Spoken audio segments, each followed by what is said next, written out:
All right, ladies and gentlemen, it is time for Red Line Basketball live here at Gaston Arena inside the Laughlin Center on board beautiful Lincoln Christian University as the the crosstown foes of Lincoln College come in town to face your Lincoln Christian University Red Lions. And I'm Jared Glassford. Thank you so much for joining us here as we're about 5 minutes away from opening ceremonies.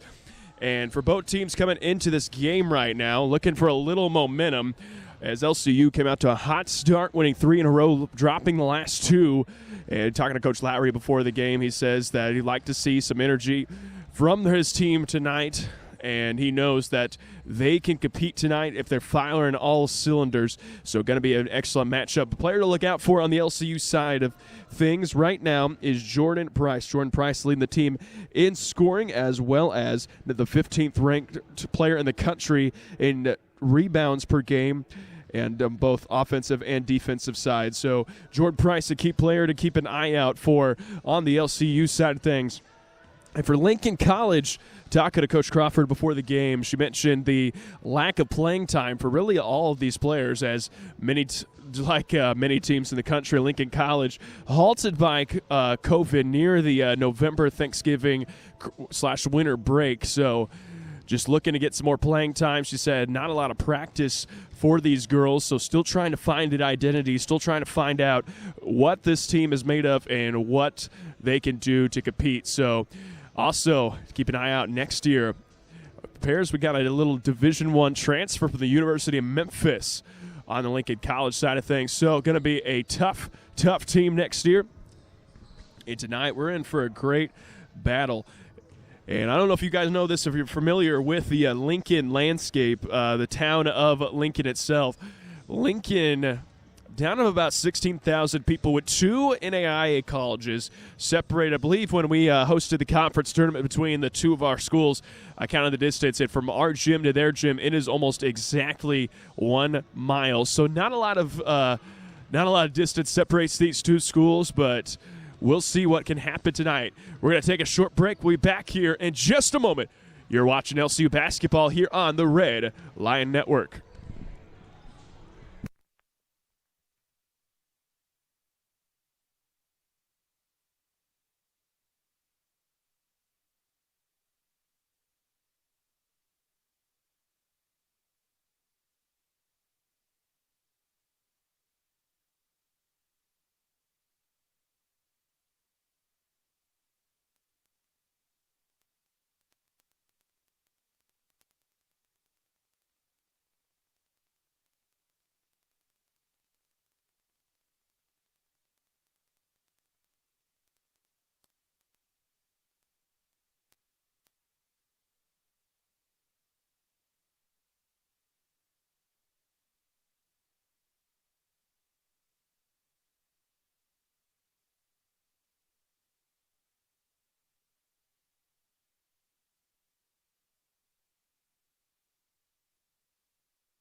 Please stand by for opening ceremonies.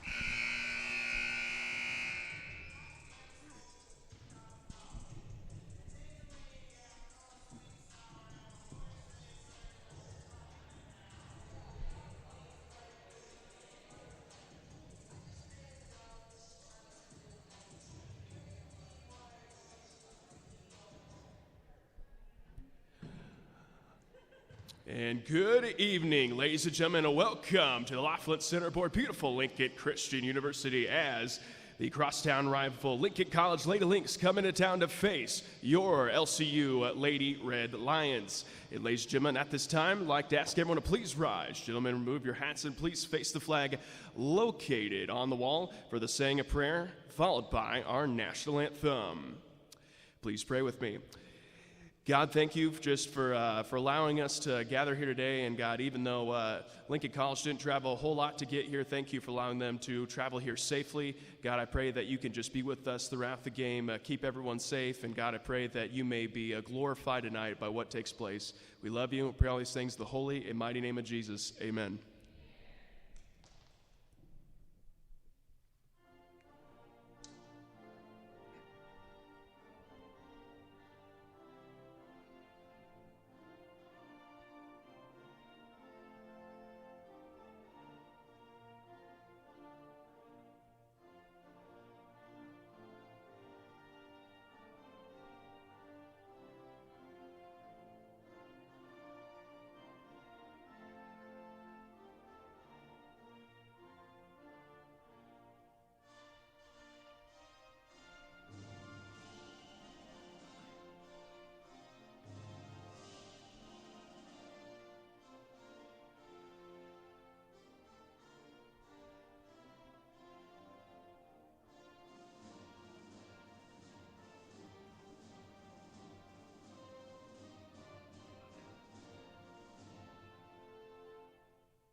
And now let's meet the starting lineups first for the visiting Lady Lynx of Lincoln College.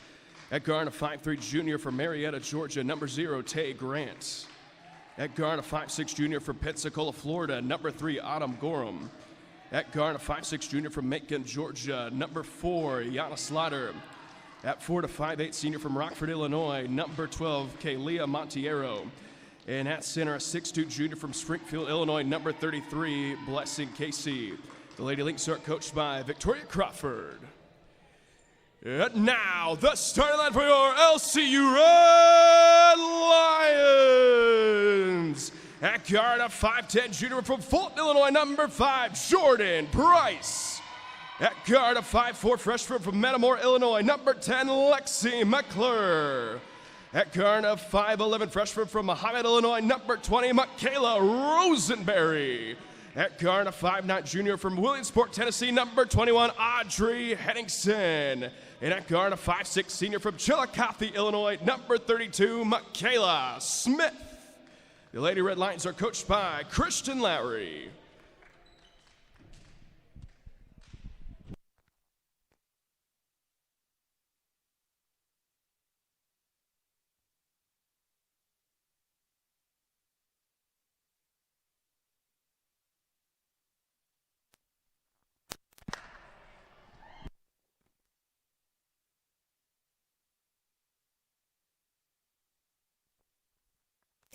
All right, ladies and gentlemen, if you're just joining us, welcome to the Red Line Network as the crosstown matchup between the Lady Lynx of Lincoln College and your Lincoln Christian University Red Lions takes place tonight here at the Laughlin Center. I'm Jared Glassford, glad that all of you guys could join us, and we're just set for opening tip-off here in Gaston Arena. I believe we're going to start off with a jump ball, which means we're going to go ahead and send it back up in the air.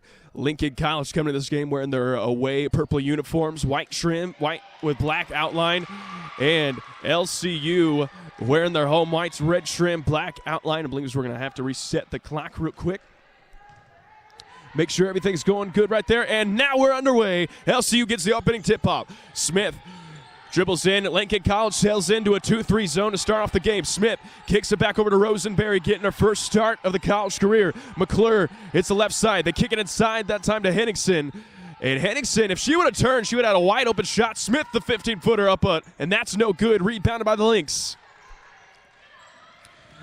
So here we go now, the first possession for Lincoln College. Yeah, Slaughter going to dribble it up, kicks it down low immediately to Casey, and they're going to say she walked with it. That'll be the first turnover on the night for Lincoln College.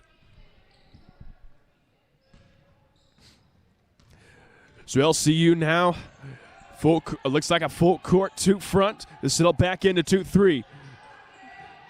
Smith gets inside to Henningsen. Henningsen takes a couple dribbles. The runner on its way. That's no good. Rebounded by the Lynx. And they're looking to push now. Grant the full court. 1-on-2. Goes up. That shot no good. Rebounded up by Gorham. They get over to Casey. She puts it up and scores for the first bucket of the game here for either team. The Lynx go up by 2-0. Smith now with the ball for LCU. Extending to Rosenberry. Inside to Henningsen. Henningsen got to look to score on that high post entry. Rosenberry, she'll put up a 3. That's good. LCU gets their first bucket of the game. It's a 3-2 ball game. And LCU now with a little full court press, trying to run a little diamond action. They kick it up full court. That shot no good. In this game, been pretty up-tempo from the opening tip as Price cross court to McClure. McClure goes into the lane, and they're going to say she walked with it. So we got a turnover apiece now for both teams. And finally, we get a little settlement in the action.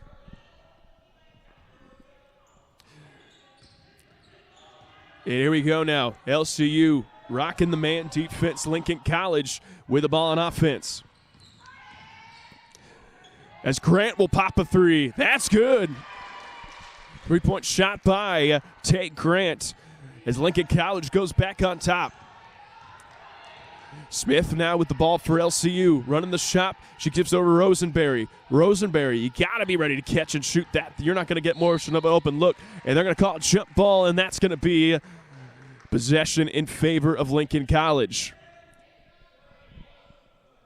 Mentioned before this game, if you measure the distance between the Jack D. Nutt Arena and the Gaston Arena from both schools, it is exactly 1 mile. As the 3 goes up, that's too strong. Rebounded by LCU. So not a lot of distance separates these two schools.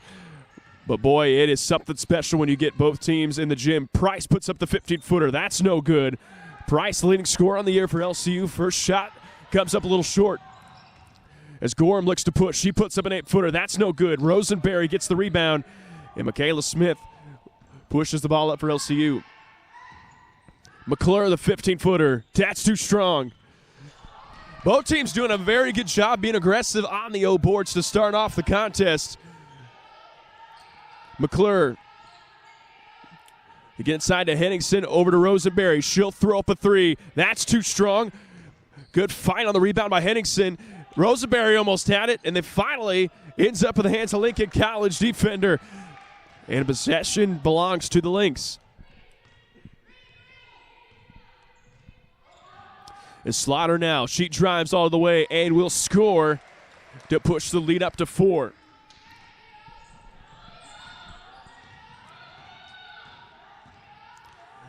So 7-3 ball game in favor of Lincoln College.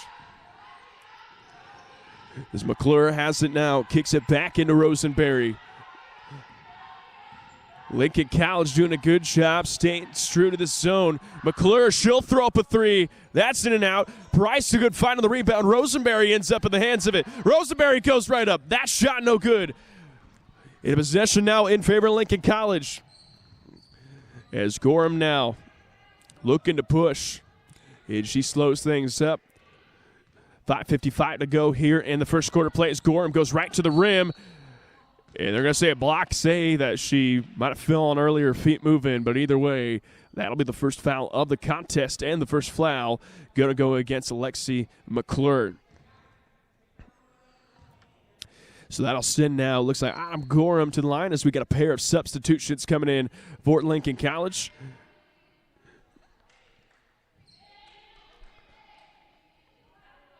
It looks like number 22, Journey Flournoy, cut shift in the game. At the line now, Autumn Gorin, the junior from Pensacola, Florida, by way of Bassa Parish Community College. And she is 0 for 1 to start off the game from the free throw line.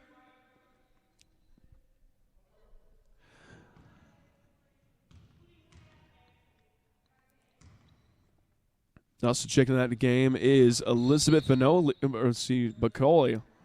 She checks into the game as Gorman checks out.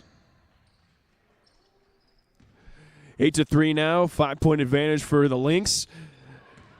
With 5:40 to go here in the first half the first quarter. Smith, she goes right to the rim and scores for LCU.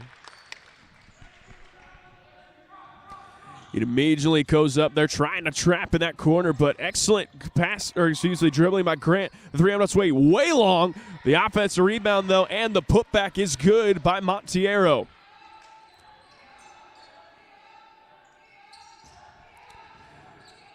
Still a 5-point lead for Lincoln College. As Lincoln College now goes into a man defense. Switching things up, Price, she goes right to the rim, has the shot blocked. They're saying out of bounds. They're calling that out of bounds on Bancoal, and it's going to stay here with LCU.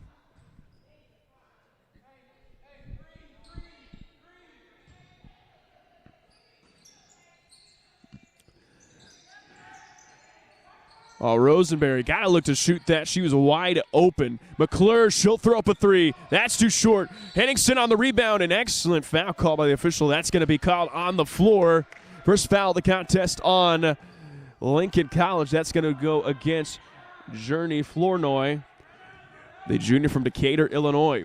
So 1 foul apiece. The side out now for LCU. 20 seconds to work with on the shot clock, and that pass is going to be tipped out of bounds, but it's going to stay right here.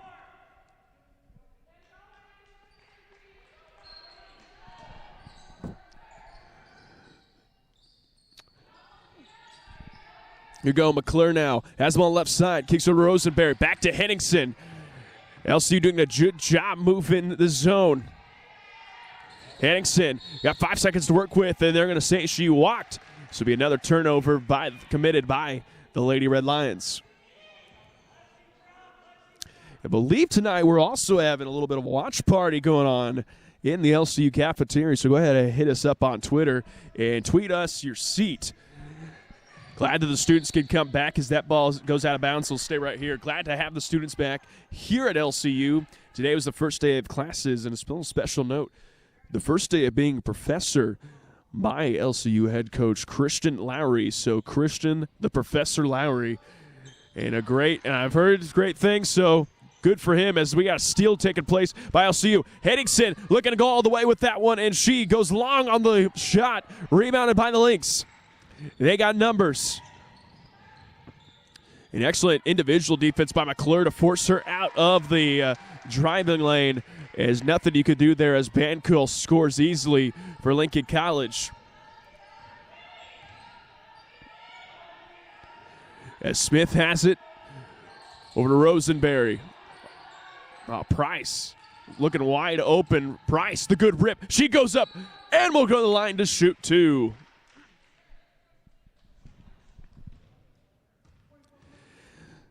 Yeah, and that foul going to go against number 24. That's Elizabeth Bancoal. And checking into the game for the first time for the Lady Red Lions. That's Avery Seidel, the 5'3 freshman from Wayne City, Illinois. So at the line for LCU, we got Jordan Price, junior guard from Fulton, Illinois by way of Webster University. First shot is good on the free throw as Tate Grant checks back in for the Lynx. Jordan Price on the year, a 72% free throw shooter, so very reliable from the charity stripe, averaging 12.4 points per game. The leading scorer tied with Michaela Smith on this Lady Red Lion team. And if you didn't hear the pregame show, right now Jordan Price 15th in the country in total rebounds per game at 10.8. So a double-double machine right now for Jordan Price. As the second free throw attempt is good. She goes 2 for 2 in the line.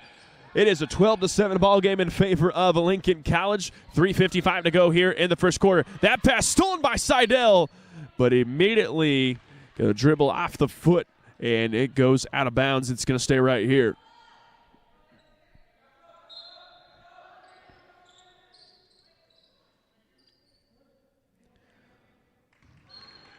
Lincoln College with possession as Grant just throws to the backcourt that time to Flournoy. Flournoy goes right to the paint, but they're going to say the foul called on the floor, and that's going to be the first foul call on Avery Seidel.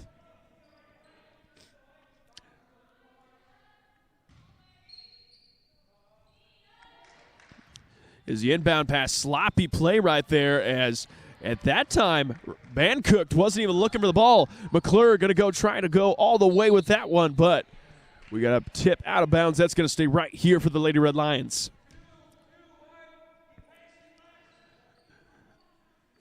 Here we go. McClure set to inbound. They get into Price. Price immediately met by a double team. Lofts it over to Rosenberry. Excellent to get out of that one is Price. Smith back out to Rosenberry. Into Price. Rosenberry, wide open three. That's good. And she hits her second three-point shot of the night. That cuts the lead down to just 2 for the Lynx. As Grant now. That's an open three for Lincoln College. That's too strong. And, did they call? But the ball was going. Okay, they don't get paid to officiate.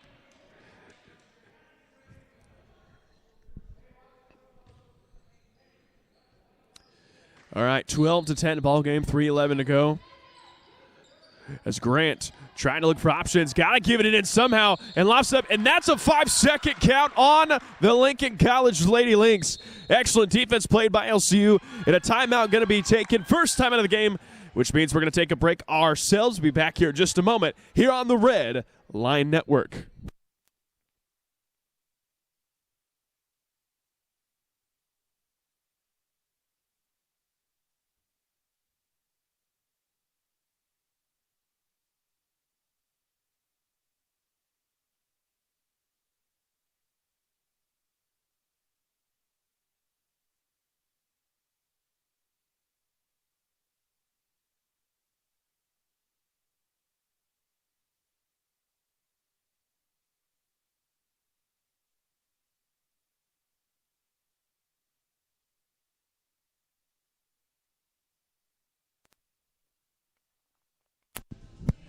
Welcome back after the timeout. And don't quote me on this, but we might have a possible color commentator duo between me and head coach Christian Lowry in the guys portion. He might be a special guest appearance, and I'm looking forward to that if that is true, but we'll have to see. Rosenberry has the ball for LCU. Backs it out. Thought about the three, instead gives it to Price. Excellent take that time by LCU Seidel. She's a dangerous threat for three. That's too short. And right now, Flournoy looking to push. Flournoy kicks it over in the corner. We got a little bit of a traffic jam in the paint. Grant, the 15-footer. That's good.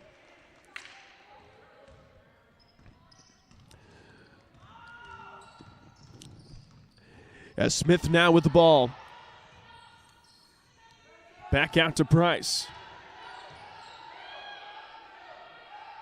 4-point ball game, 14-10 advantage for Lincoln College.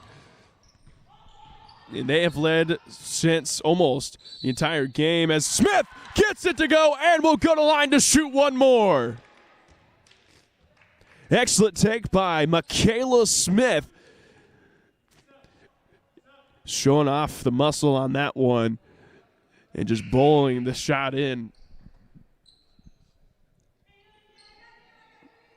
So we got a pair of subs, a little double switcheroo coming in for Lincoln College. Get number 32, we got Nia Lawrence, and number 3, Autumn Gorham. Also Michaela Smith to the line.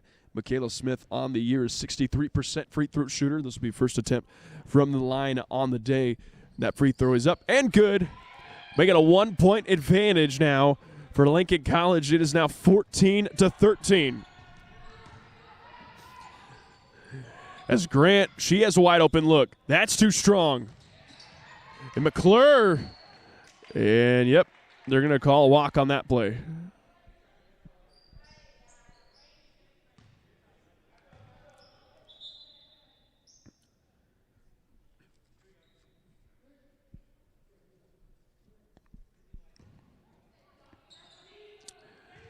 Is Gorman now with the ball?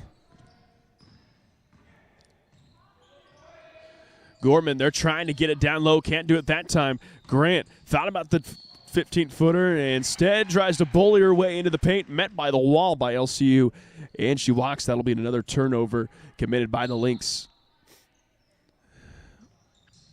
In a 2-2-1 press right now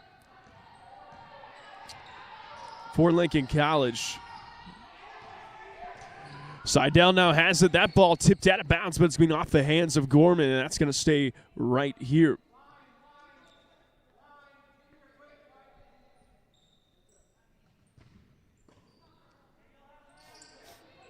Seidel now has an open look. She goes right. That shot blocked. And Lincoln College now with the possession. Gorham running the full court. She goes coast to coast, but they're going to say she walked with it. That's going to be another turnover. Back-to-back traveling calls on Lincoln College. Coach Crawford told me before the game that they are very much still trying to find an identity for this team. Said not a lot of playing time, as they only got in a couple games and just started the season back in January as everybody else. So still trying to clean up some of the nicks on this team. As McClure, and they're going to say, yep, they're going to call an offensive foul. That's going to go against Lexi McClure. We're going to have that almost any team. I think everyone in the country right now has some nicks and scratches on as far as the integrity of their team, so just trying to piece it all together come tournament time. But, oh, boy, especially for the ladies' side of things, it's that shot good by number 12, Kalia Montiero. But it's almost tournament time, so not a lot of time to get a polished product off. As it is now 45 seconds remaining, and Jordan Price, aggressive take, finds her way to the trip to the free throw line for two. That foul going to go against number 32, Nia Lawrence. Checking back into the game, Audrey Henningsen for LCU. And that'll send to the line Jordan Price. As Price was 2 for 2 on her first trip, now goes 2 for 3 on the night. Really good free throw shooter, and she knocks that one down to stay 75%. 40 seconds remaining. It's a 2-point ball game, 16-14 in favor of Lincoln College. As Gorham goes right down, tries to dish it down low, that off the hands, and ends up working out. Is Grant able to corral the ball? That pass came in way too hot for Montiero, but Grant able to corral that, and the Lynx go back up by 4. As Smith now gives it up to Rosenberry. Rosenberry to Seidel. Over to Price, receives a handoff by Smith. Seidel thought about the three. She takes this one. That's good. The bank is open for LCU. 5 seconds remaining. Now it's a 1-point ball game. As Gorham gets it in, and Gorham just going to dribble out. And that'll conclude the first quarter of play. Lincoln College with a 1-point advantage, 18-17. We're going to take a break. Back here in just a moment here on the Red Line Network.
And welcome back as we have just finished the first quarter of play. And it ends up being a 1-point advantage, 18-17 in favor of the Lincoln College Lady Lynx.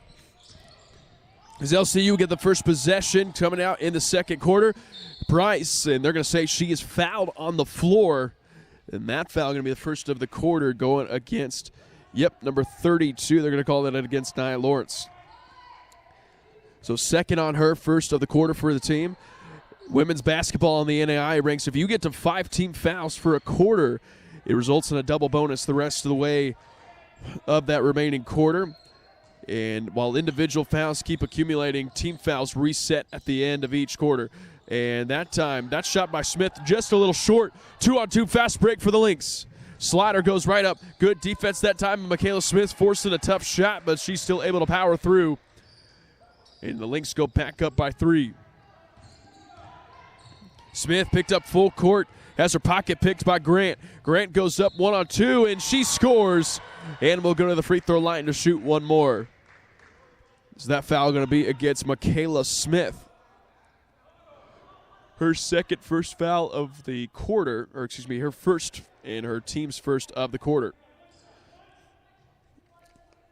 So that'll send Centavia Grant, the 5'3" junior from Marietta, Georgia, by way of Southern Crescent Technical School, to the free throw line, and she's able to knock it down.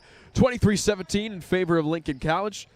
9:30 to go here in the second quarter. Seidel now with the ball. Seidel working very tightly on Gorman. And I'm not sure how they're – Gorman, a lot of foul.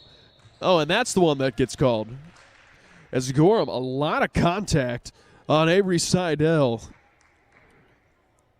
But no foul call, results in a turnover and a foul. Lincoln College basketball. As they are able to get that, not able to get that in.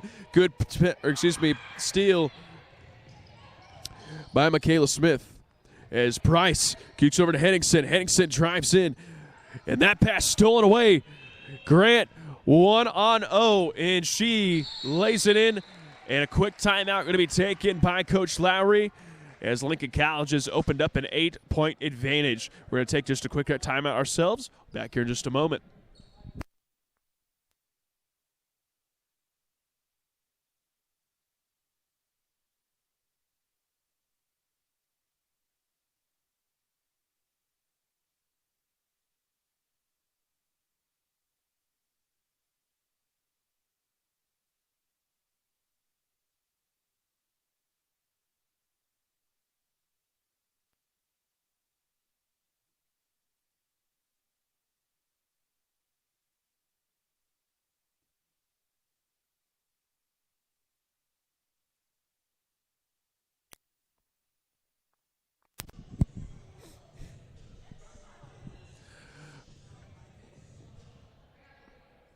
As we go back to the action, 25-17 advantage as Lincoln College opened up on a furious run to start the second quarter play.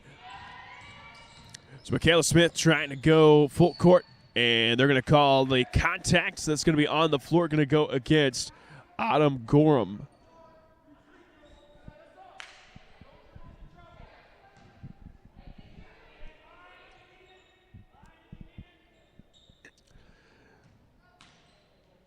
So Seidel kicks it into Jordan Price.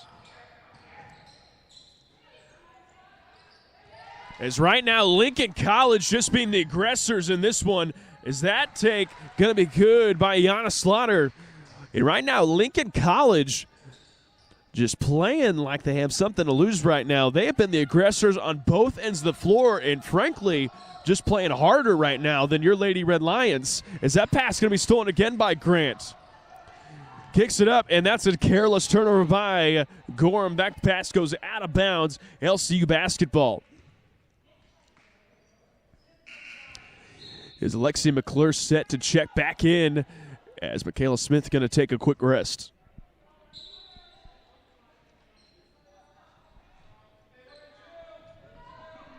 So Seidel running the operations now for LCU. able to beat the press. Here we go now. Price with the drive, and that's off her knee. And they're going to say that's out of bounds off of her. Yeah, that's going to be another turnover committed by the Lady Red Lions.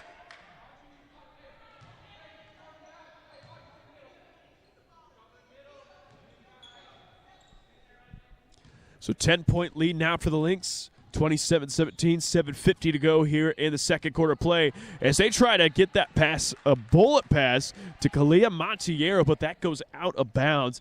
And it is very hard to get a pass in, especially with that angle.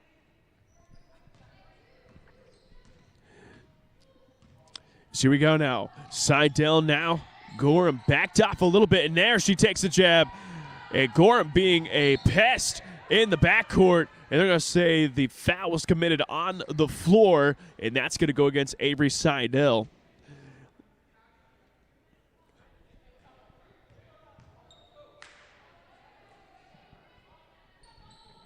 That'll be the third foul committed on LCU here in the second quarter.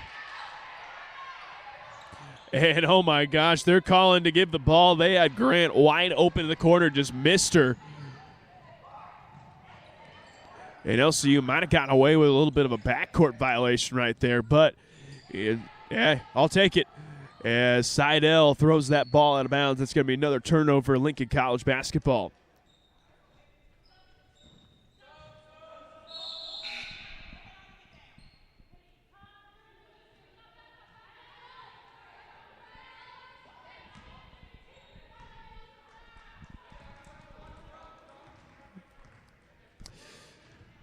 So here we go now, Lincoln College with the ball on offense. Gorham picked up by two defenders at half court. Gets it up, though. The 15-foot shot, that's way off. Building houses out here on the Lincoln College side of things, and they're going to say the foul, that's going to go against Tay Grant. And that's going the other way. That'll be the third foul of the quarter, first on Grant. And both teams now 2 fouls away from giving up the bonus. And we're shooting free throws, and it's still pretty early in the quarter, 7 minute, as we just hit the 7-minute mark. Here we go, Smith now. Lincoln College moved back into a man defense as that pass almost stolen, and that one is actually stolen. Gorham has it now. 1-on-2 fast break. Gorham doesn't care and still goes up and scores anyway. And right now, Lincoln College is getting layups almost every time down the floor. LCU got to tighten up. First off, their ball handling on one half, and then their transition D on the other. As that foul got to go against Tate Grant. That'll be the fourth foul on Lincoln College. As a substitution, we're going to see that for the first time tonight here for the LCU side of things. Keegan Lord, the junior guard from Normal, Illinois, by way of Calvary Academy. Here you go, the handoff, gets it into McClure, and they're going to say she is fouled, and Alexi McClure will go to the line to shoot two, and their foul is going to go against Autumn Gorin, and that's Gorham's second, team fifth.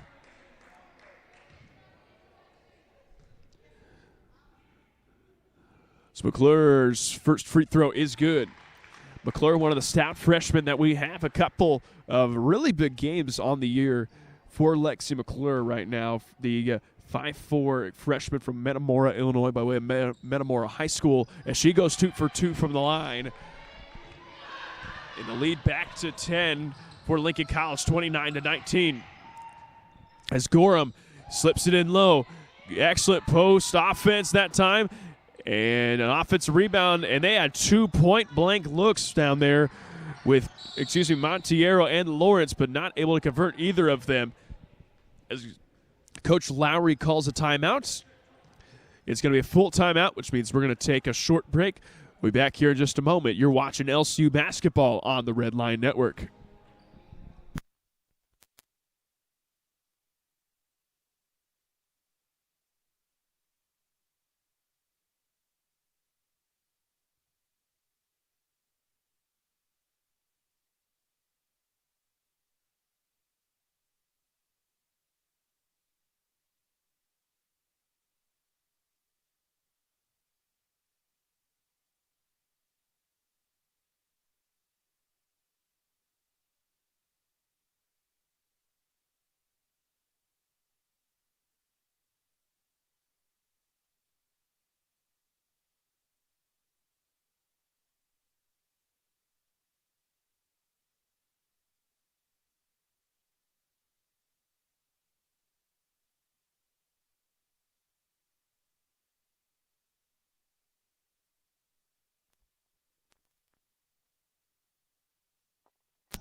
Welcome back out of the timeout.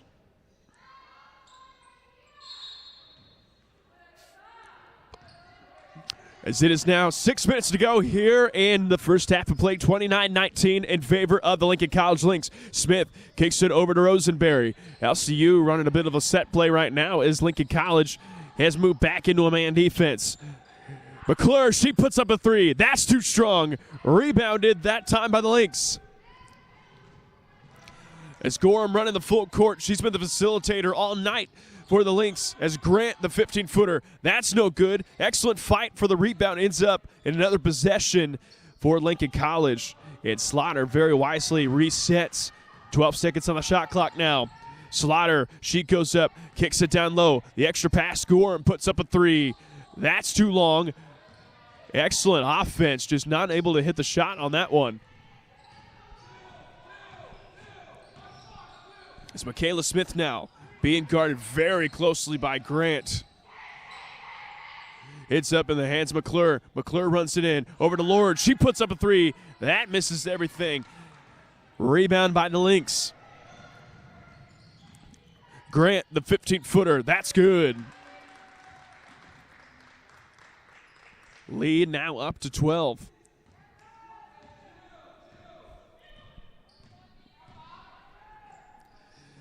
As McClure has it, kicks it down low to Price. Price goes right to the rim. And they're going to say a jump ball, and that's going to be another possession by Lincoln College.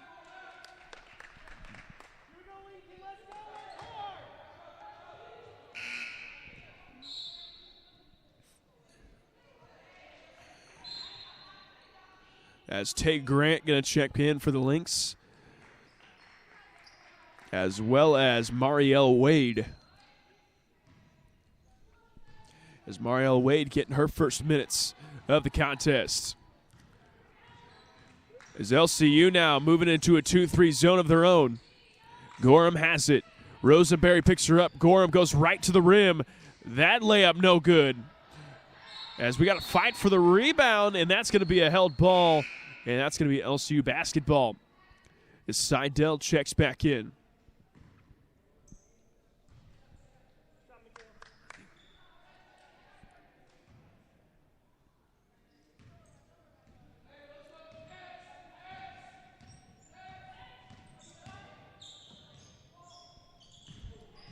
Run a handoff play as Smith, and I believe she's going to be fouled on the floor. Yep, they're going to call the foul on the floor.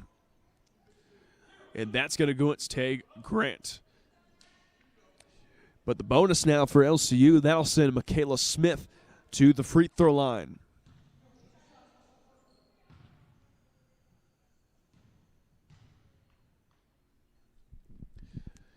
Is the first free throw by Smith, and that's good.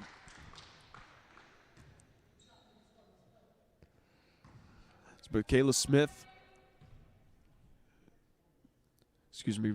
the lone senior on this team. Excellent leader both on and off the court for the Lady Red Lions. And she's able to hit that one to cut the lead back down to 10. 31-21, 4 minutes to go here in the first half of play.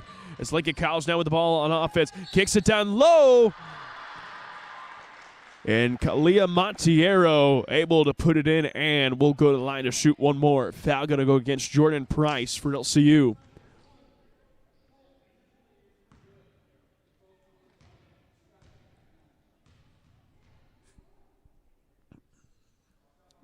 So the and one is complete, the old-fashioned three-point play.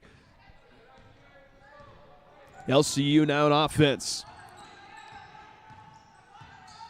Smith kicks it down low to Keegan Lord. Lord hands the ball off to McClure, and McClure with a full head of steam is fouled, and she will go to the line to shoot two. That foul going to go against Iana Slaughter.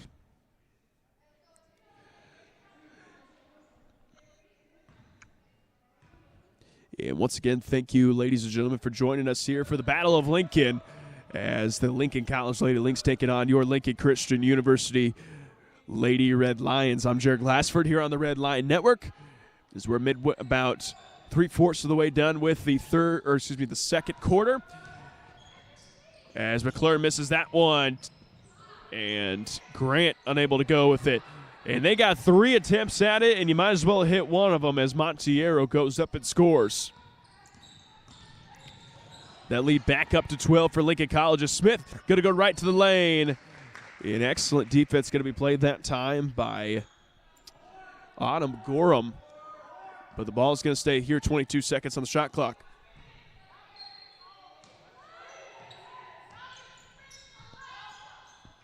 Here we go now, McClure. Got the ball in the corner, back out to Smith. Smith attacks the lane. She puts it up and scores for LCU. So Grant now with the ball. LCU trying to turn it up. Done a much better job as of late, limiting transition. But right now, Lincoln College still getting layups in the half-court set. That's Seidel. She puts up a 3. That's good. 3-point shot by Avery Seidel. And lead now to single digits. And LCU not done yet as Gorham, that shot misses everything. And that sails out of bounds.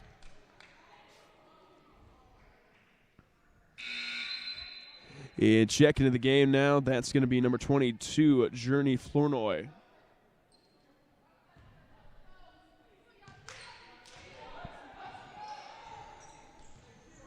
So LCU being the aggressors now on both ends of the floor.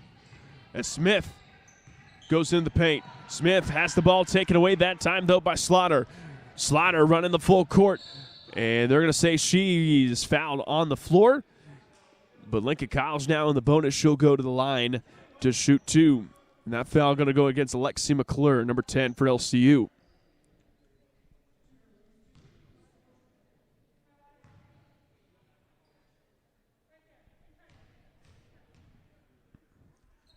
Gianna Slaughter misses the first attempt.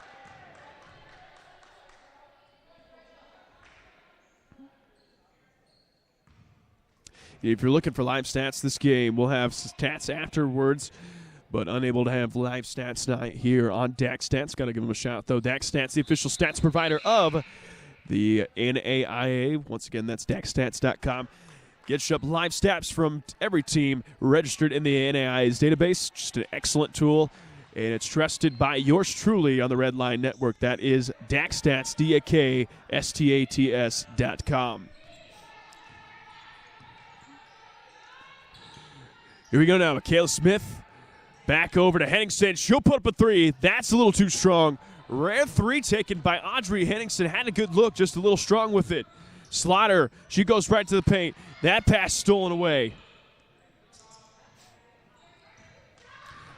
As we hit the 2-minute mark to go in the first half, Henningsen, the 15-foot runner. That's no good. As here we go now. As Wade kicks it over to Tate. Tate kicks it back to Flournoy. Flournoy kicks it down to Marth. Marth goes up. That's no good. Lord with the box out, but still ends up in the hand of Slaughter, and Slaughter able to knock it down. And that lead back up to 12 with 1:30 to go here in the second quarter play.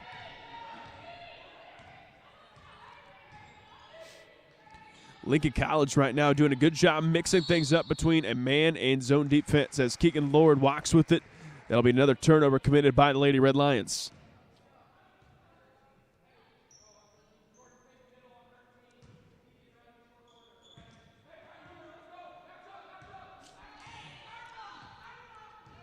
Lincoln College now with the basketball.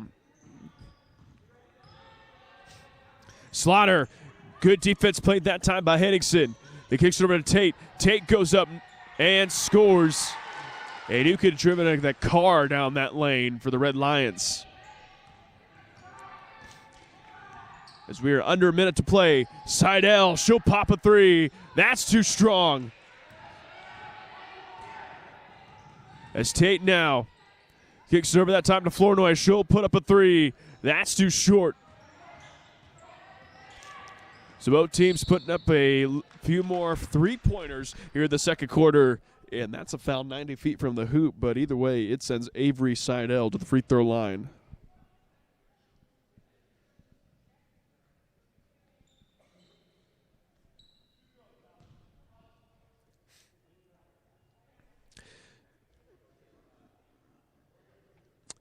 So Avery Seidel to the line. That foul going on Erica Martin. Seidel, first free throw. That's good.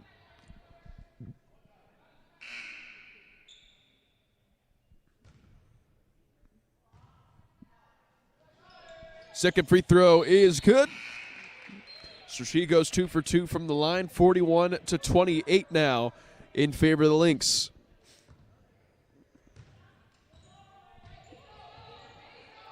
As we hit the 30-second mark to go here in the first half of play, Tate got pinned down in the corner. Wisely decides to get rid of it. Flournoy has it, trying to get into Marth. They eventually do, and Marth goes up. The pump fake and the score. In too much size right now for Lincoln College. As Smith has two people on them. That's going to be a held ball, and that's going to be back in possession of Lincoln College. 10.2 seconds remaining.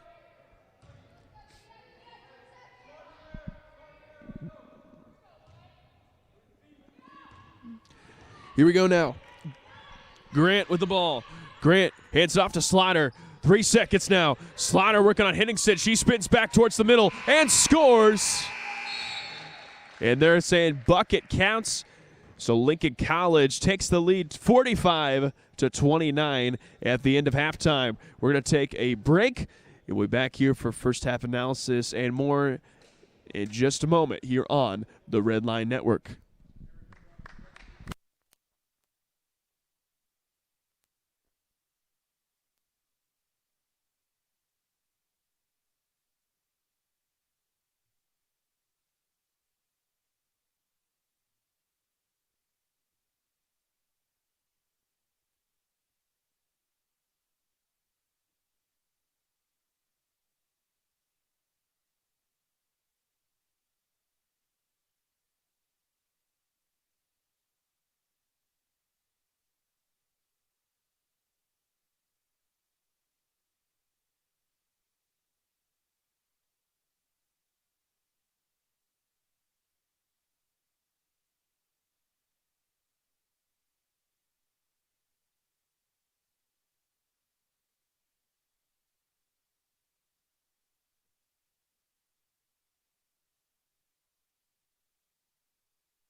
And welcome back, ladies and gentlemen, as we're about to get things started off with the second half of action here in the Laughlin Center as Lincoln College, crosstown rival in the battle for Lincoln, has a 45-29 advantage over your Lincoln Christian University Lady Red Lions. And really the tale of that one is this was about a dead even game at the end of the first quarter. The first 4 minutes for LCU in that second quarter, they committed just about, I think, I saw the stat, 5 turnovers, and right at the moment, as they're going to start off with a foul on the floor, and just giving up too many layups, they're able to clean that back and make a little comeback towards the end of the second half, in the end of the second quarter. And they're going to start off with a foul. That foul going against Yana Slatter. First foul on her, and first foul of her team in the third quarter.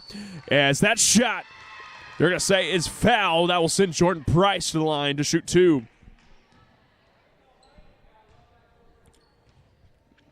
That foul going to go against Rakaya Jeter as Jordan Price nails the first.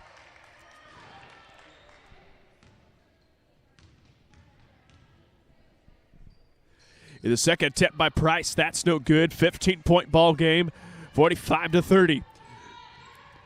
As Jeter has the ball, kicks it in down low. That pass just off the hands of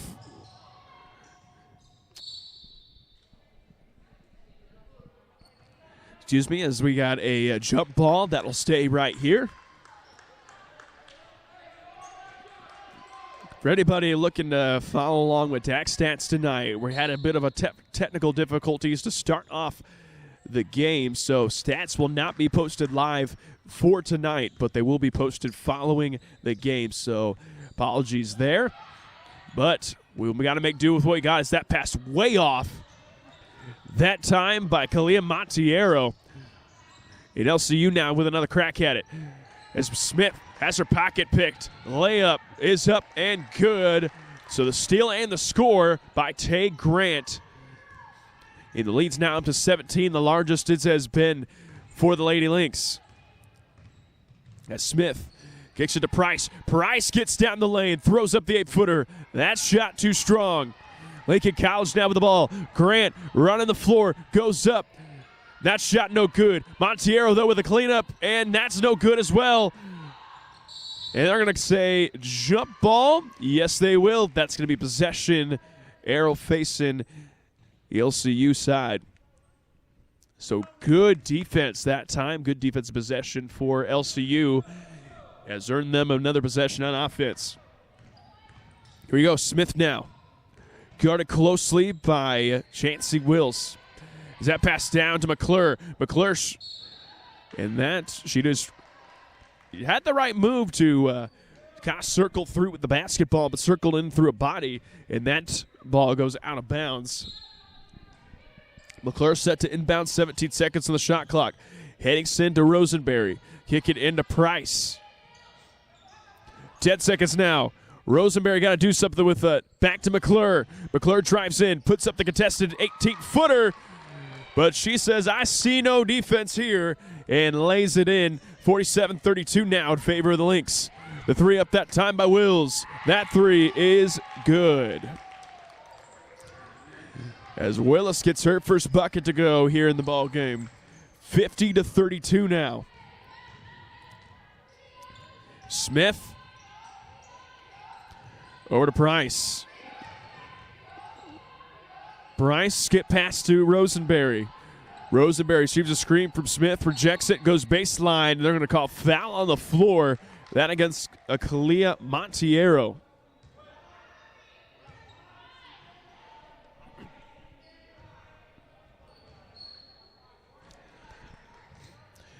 Here you go, McClure set to inbound.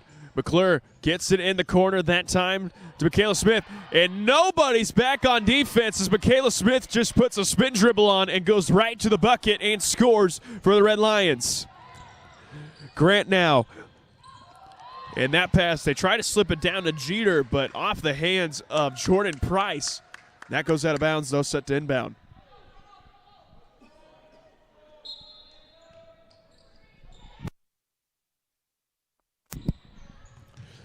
Lincoln College now with possession. Slaughter goes right. She's a leading scorer on the team right now for Lincoln College, but that shot no good as Montiero gets the rebound and the foul call.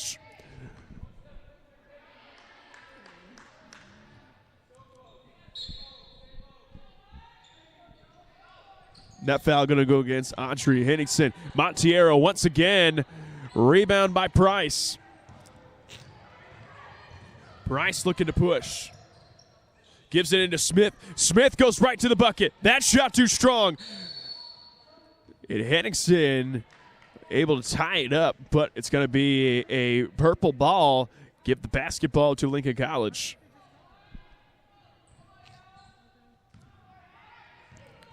So Tay Grant now dribbles it up. Keeps over time to Willis. Willis thought about it, instead met by a pair of defenders for LCU. That three up on its way is good by Slaughter. And Lincoln College has blown this game wide open here in the third quarter. McClure back out. Henningsen, good action that time. She knocks it down. Excellent three-point shot by Audrey Henningsen. And LCU not going down without a fight in this one. Willis back to Tate. Tate gives it over to Slaughter. Slaughter work on Henningsen. They kick it down low, or try to Montiero, but that sails out of bounds. That'll be another turnover and give possession to LCU.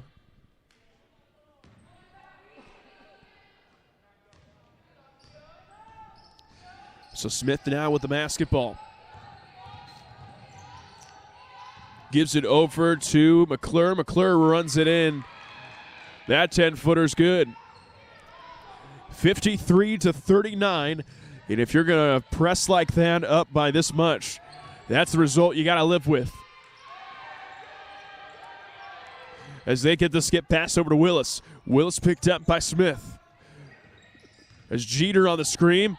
Excellent tie-up that time. Here he comes, the Red Lions. They got numbers, but Price slows it back up, and she's going to go coast to coast with it, isn't she? And she does, and will go to the line to shoot two. That foul going to go against Rakaya Jeter.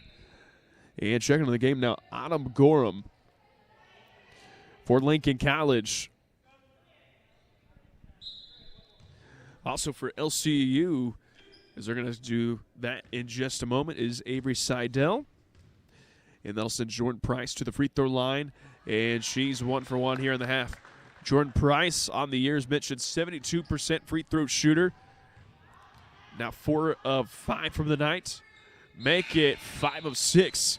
Near perfect night from the charity stripe for Jordan Price as Seidel checks in for 53-41. 5:45 to go here in the third quarter of action. Reminder, about 20 minutes following the conclusion of this game, we're going to have the men's portion of the Battle for Lincoln as Slaughter puts up a three. That's no good. And Willis puts it up, and she'll go to the line to shoot two. We got the men's portion of the Battle for Lincoln here in the Laughlin Center as the Lincoln College Lynx take on your Lincoln Christian University Red Lions. As Willis, first free throw on its way. That's good.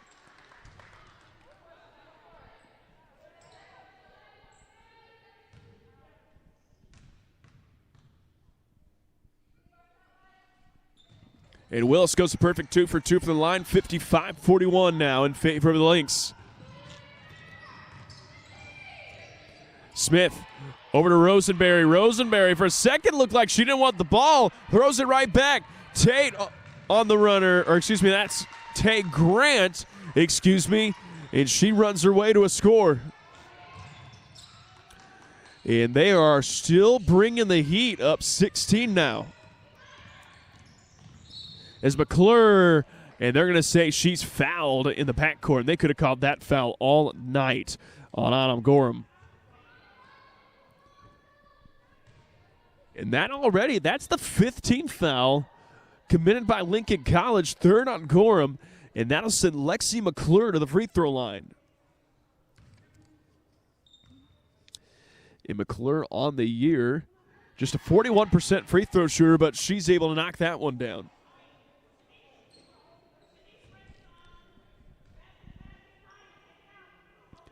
And McClure goes 1 for 2. Good rebound that time, though, by Henningsen. And Henningsen, as she knew it right away, she gets called for the walk, and that'll be a turnover committed by the Red Lions.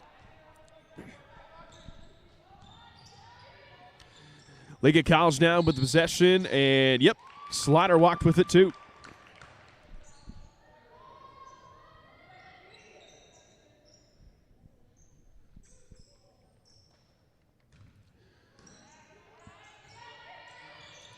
McClure got to get it in soon, and she tries to squeeze into Henningsen. Excellent hands that time by Gorham. That ball goes out of bounds. Going to stay with the Red Lions possession.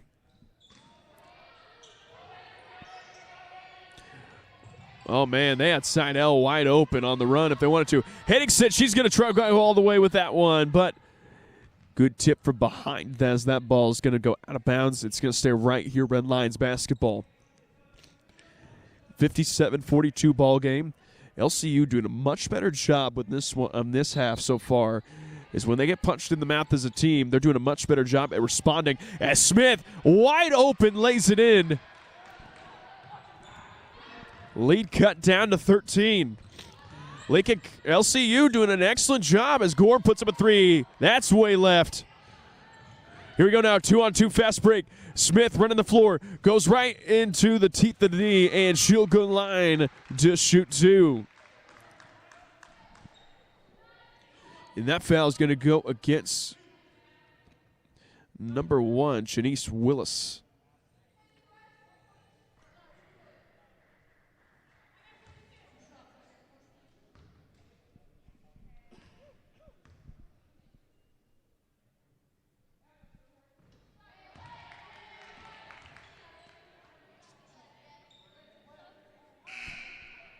And checking in also for LCU, number 5, Jordan Bryce.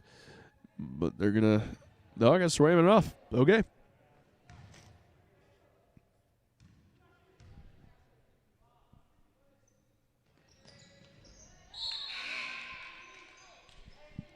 So Bryce checks in for LCU, as well as Kalia Montiero for Lincoln College. 57-45, 4:30 to go here in the third quarter of play. And you had a bit of a shot clock malfunction, so they're going to get that fixed.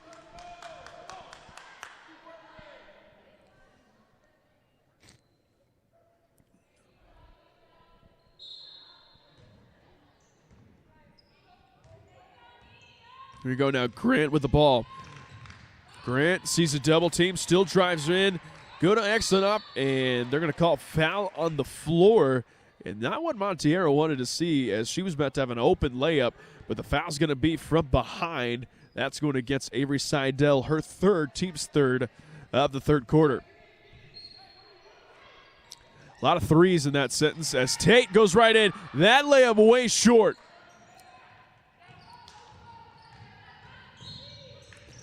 And they're going to call foul that time. That's going to go against Journey Flournoy, number 22 for Lincoln College. That'll be her third team's. Yep, they're keeping it 5th. My bad. So the bonus free throws coming up on its way for LCU. That'll send Michaela Rosenberry to the charity stripe.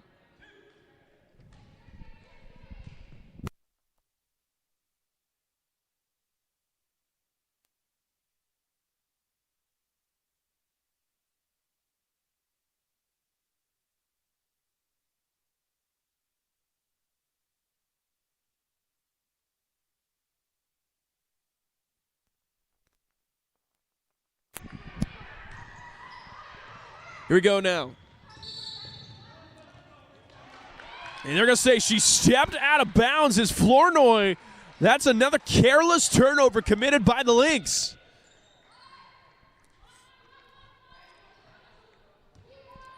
Lead now to just 10. LCU has done a great job. At one point, they were down by 19 points, but they have scratched or clawed their way back into this one, as they could cut the lead down to single digits on this possession. Seidel tripped up. The ball ends up in Grant, and they're going to call foul on the floor. That's going to go against Lexi McClure. 4th foul of the quarter. So both teams shooting free throws regardless the rest of the way.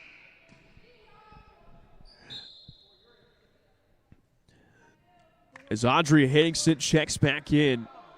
That'll be the 4th team foul by Lexi McClure, so that hurts her because you got to imagine she's going to be sitting till well into the 4th quarter.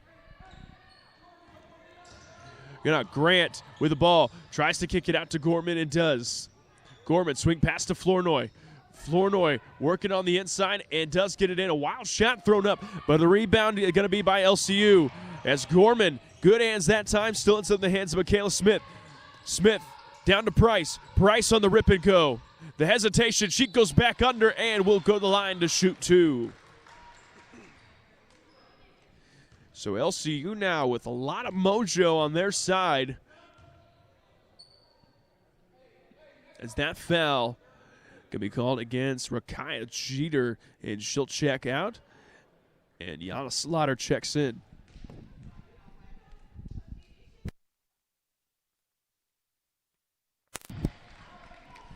The free throw by Price is good. She'll have one more crack at it.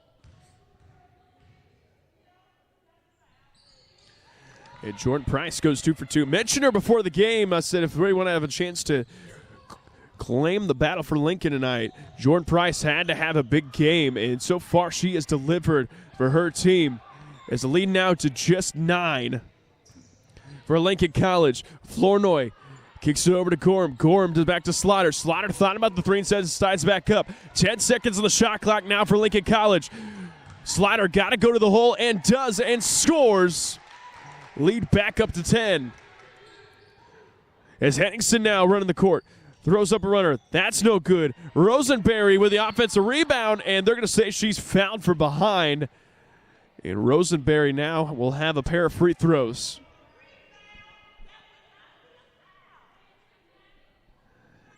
And that foul going to go against Yana Slaughter. That'll be her 2nd.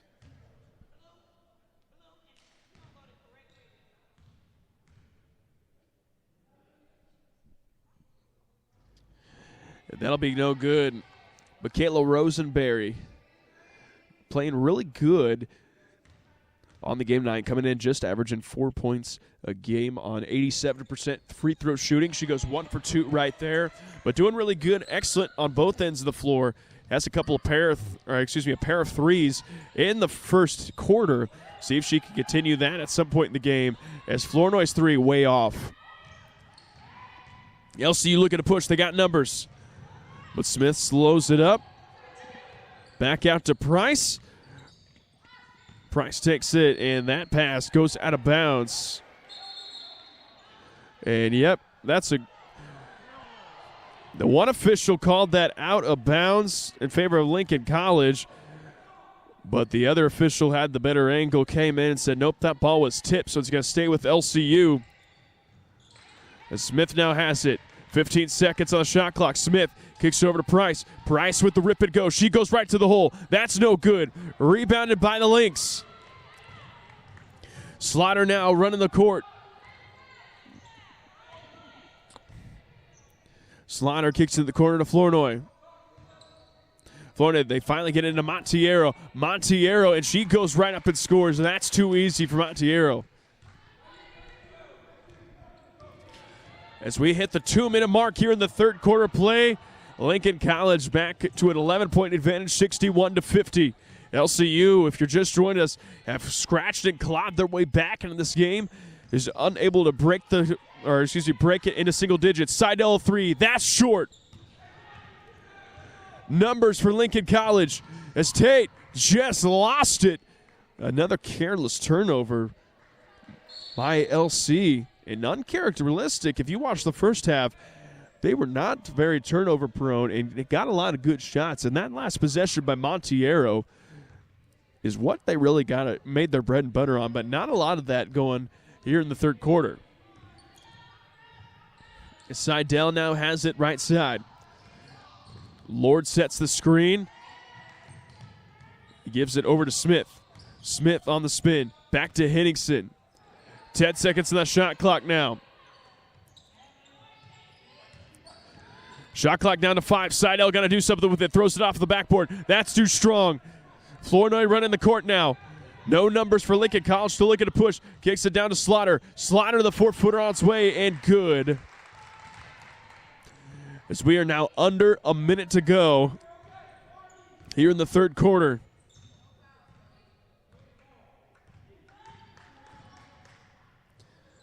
As Lord has it. Throws up a crab dribble, and they're going to say a foul on the floor. That foul going to go against Autumn Gorham. And Rosenberry will go to the free throw line. That's the 4th foul on Autumn Gorham, and she has been their defensive anchor.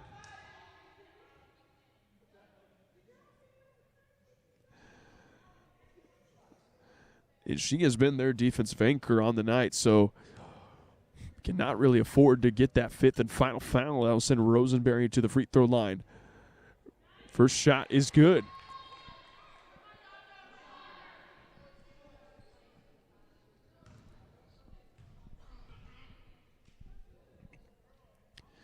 Second one on its way is good. So she goes 2 for 2. 45 seconds remaining. So you got about 15-second differential between shot and game clock. Gorham, she puts up the mid-range shot. That is way off, misses by a mile. But Montiero able to recover. And we haven't seen Blessing Casey since about the 2-minute mark in the first quarter. And after a turnover, Seidel picks up the foul.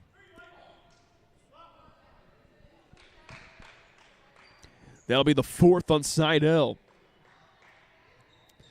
Send it to the free throw line for a couple of free throws. That's Tay Grant, the 5'3" junior from Marietta, Georgia, by way of Southern Crescent Technical School. The free throw up is, no good.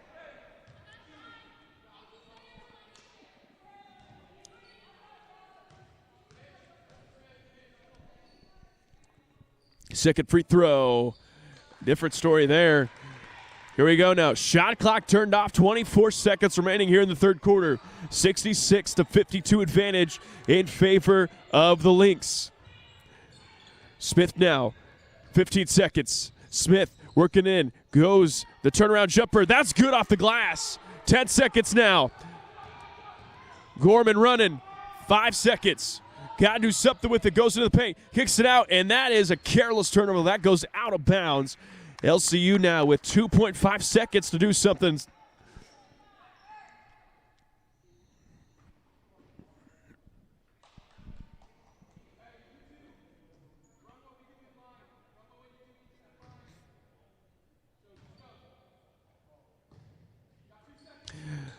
And Rosenberry on the runner. Good if it goes, but nope. And that concludes the third quarter of action. 66-54 is your score.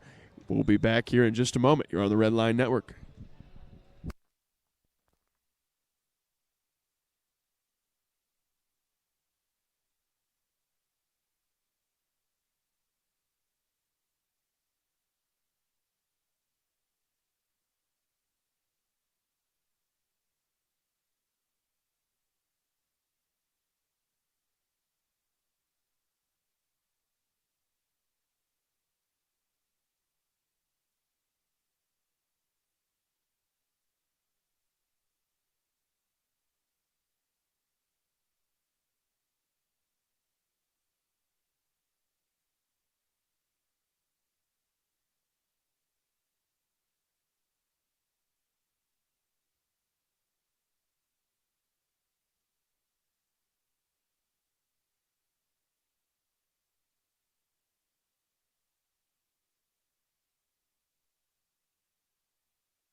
We're about to start the fourth and final quarter of play here at the Laughlin Center.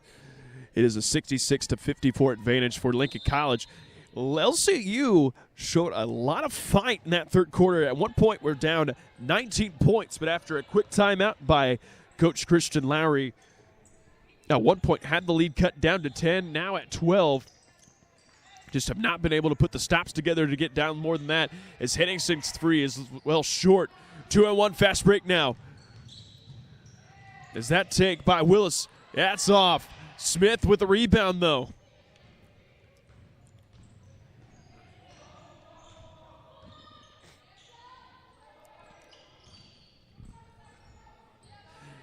Henningson over to Smith.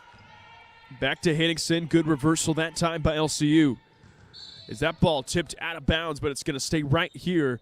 LCU now with 12 seconds to work with.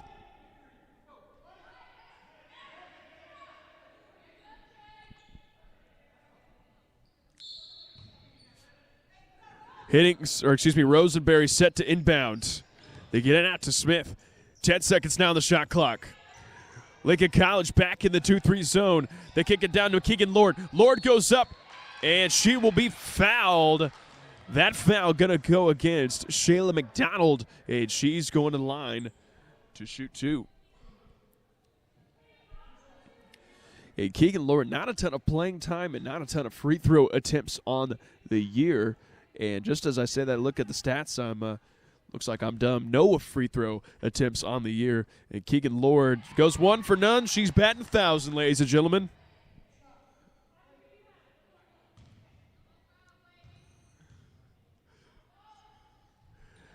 And 1 for 2. Price, though, with the offensive rebound. That's no good.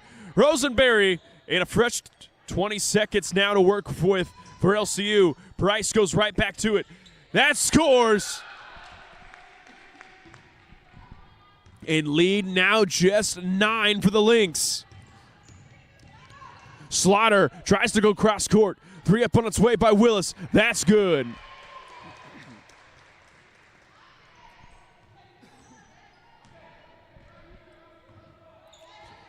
And that extends the lead back to 12.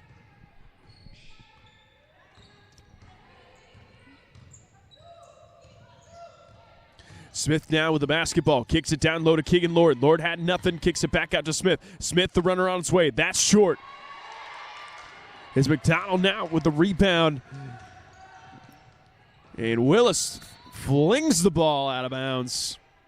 And that'll be another turnover. And these turnovers allowing LCU to hang around in this one.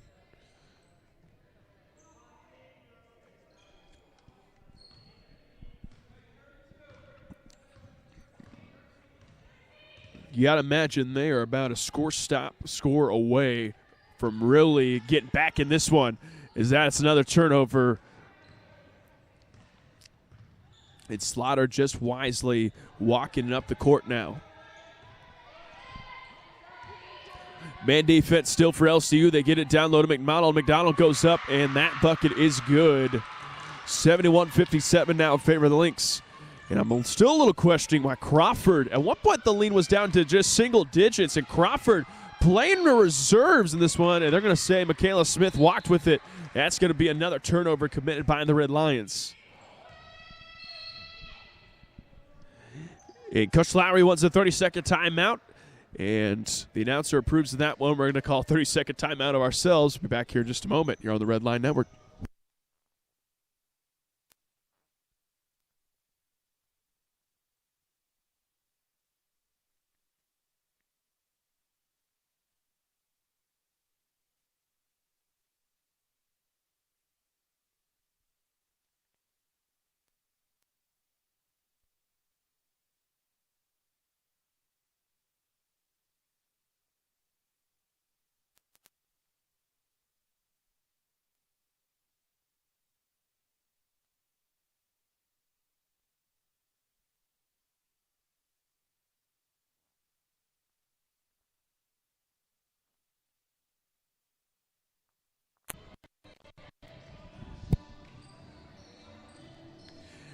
And coming out of the timeout, at one point, LCU cut the lead down to 9 points. Is the first time the first time it had been down to single digits since the second quarter.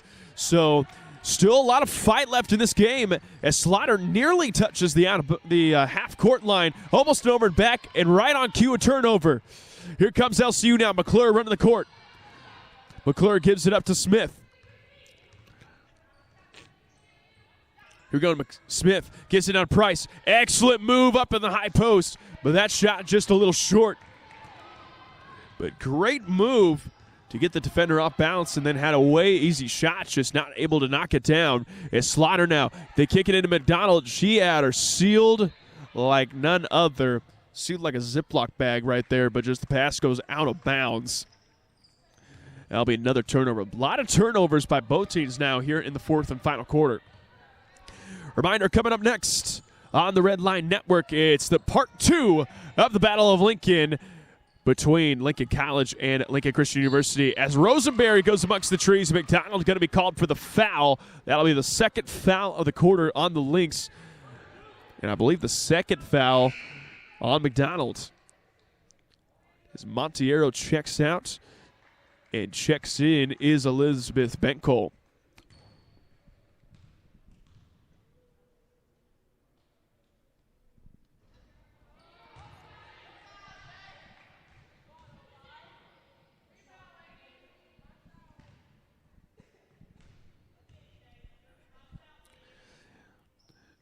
Is Rosenberry. She goes 0 for 2 for the line.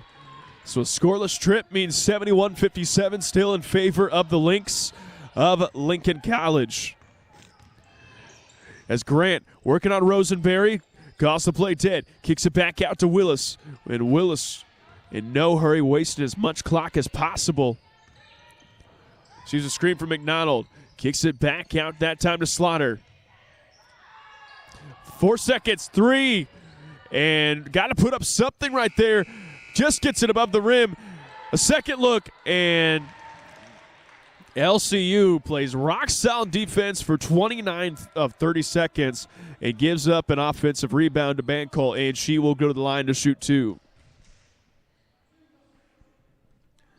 Just goes to show you can do everything right on defense as Bentcole goes 1 for 1. You can do everything right on defense, but if you do not rebound the basketball, it means nothing. And you can do everything wrong on defense, give them a good shot.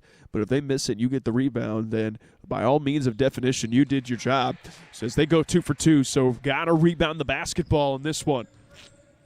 73-57 ball game, 6 minutes to go here in regulation. Smith has it, gets it into Price. Price turns and fires, gives it to Seidel. Good ball movement right now for the Red Lions. As Slaughter gets her hand in that one, Willis, and Willis goes all the way to the rim and scores. In the lead, while the blink of an eye has gone from 9 to 18. As Price on the runner, she goes up. That shot no good. Slaughter looking to push again for the Lady Lynx. They kick it down low. Bentcole, and she scores. Lead back up to 20 for Lincoln College.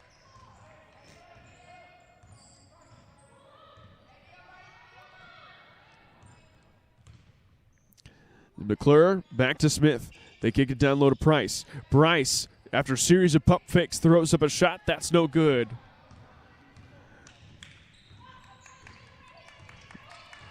So Slaughter now.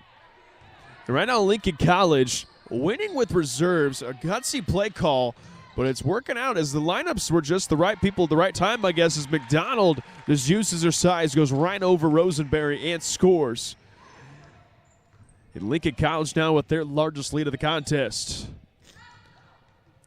As McClure kicks it in the corner to Rosenberry. She's got an open 3. That's too short. Slaughter looking to push. Step back. That's a 3. No good. As Seidel now running the court. Seidel goes right into Slaughter. And that foul's going to go against Yana Slaughter. That'll send Avery Seidel to the free throw line to shoot 2. as we got a full platoon swap set up right now for Lincoln College.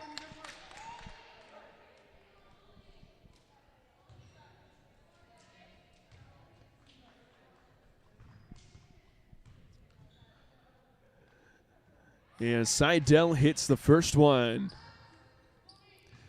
Lincoln College, a very valiant effort, and they have shown a lot of fight in them tonight, but just a little too late. And just after a couple streams of turnovers, lead, like I said, a blink an eye. At one point it was 9, and in just 2 minutes of playing time, it has been extended by Lincoln College all the way to 21. Is that 3 on its way? No good by Wade. Rebound, another one, and that finally getting the fall is McDonald. 81-59 now in favor of the Lynx. Coach Lowry wants a full timeout, which means we'll take another timeout ourselves. We'll be back in just a moment. You're watching LCU basketball on the Red Line Network.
As we head back into the gameplay, 3:43 to go left in this contest. LCU now with the basketball. Smith dribbles over to her right, kicks it down low to Rosenberry. Good look that time. Rosenberry throws it back out. It throws it right into the feet of the Lynx defender. Willis looking to run, goes up.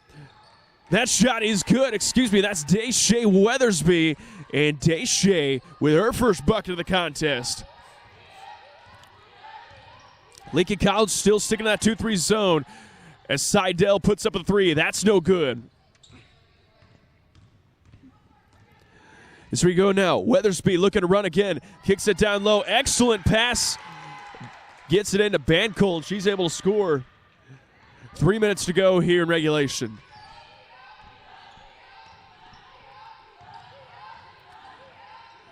As Price now. Couple of hard dribbles, kicks it right into the hands of Flournoy. Flournoy looking to run, kicks it up ahead. And Weathersby doing an excellent job with the minutes that she's allowed right now. But that ball goes out of bounds. And checking back into the game, Blessing Casey, number 33. And I'm scratching my head a little bit at this one because Casey, I don't know if there was an injury or something, but she started the game off, played about 2 minutes, and then hasn't seen the court ever since.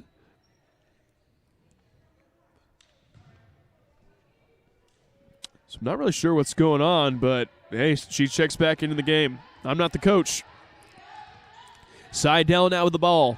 Seidel back up top.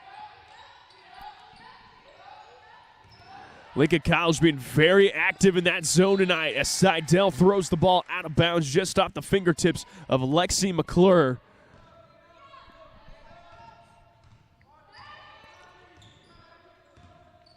In LCU, back to the 2-3 zone. They kick it down low that time, gives it into Martin. That's a tie-up, and the possession arrow is in favor. That's going to stay here for Lincoln College.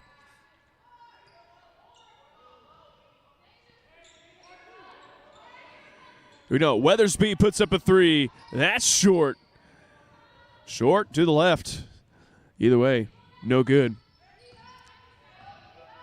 McClure now with the basketball. 2 minutes. 2 minutes left in regulation.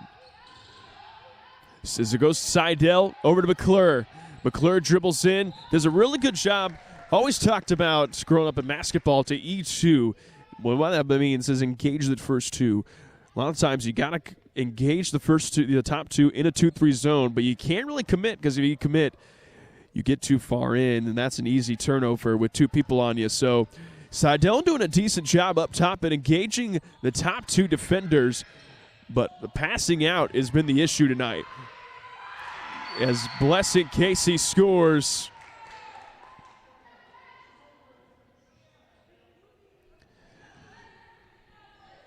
As the Lincoln College bench erupts, a lot to celebrate right now for the Lynx. They're up 87-59, a minute 30 left in regulation.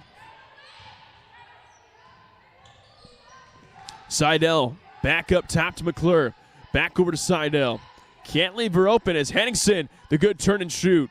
No good. Lord gets the rebound, though, and will be fouled. And that foul going to go against number 44, Erica Martin, sending Keegan Lord to the free throw line. And Lord on the night and on the season, 1 for 2 from the charity stripe.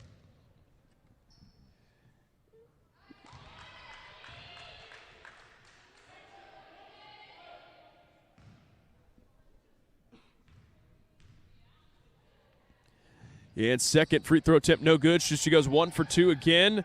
Good fight for it, though, by Henningsen, and they're going to say Henningsen walked with that one.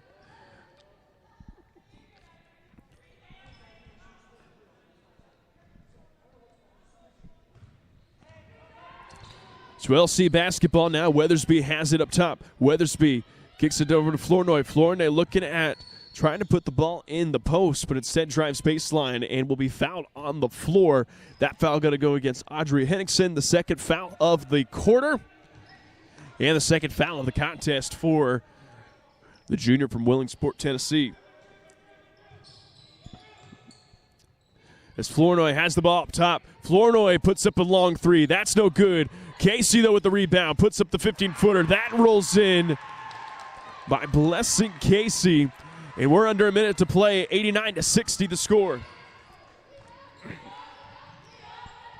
McClure has it over to Seidel. Seidel puts up a three. That's too long. Good fight for the rebound that time of McClure. McClure on the second effort. The runner, that's no good. Gets on rebound again, but they're saying she stepped out of bounds.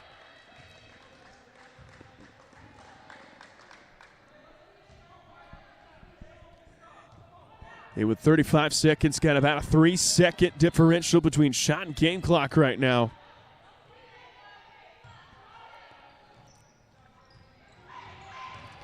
As Wade goes up, and that ball goes out of bounds. Shot clock turned off. 21 seconds remaining in regulation.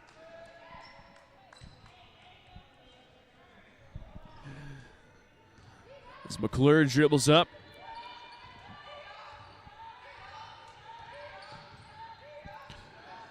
And LCU looks up here. They're going to dribble it out. Or are they going for one more shot?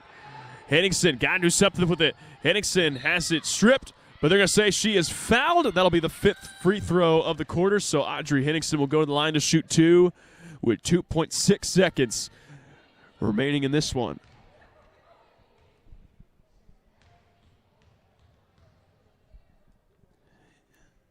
Henningsen, first free throw good.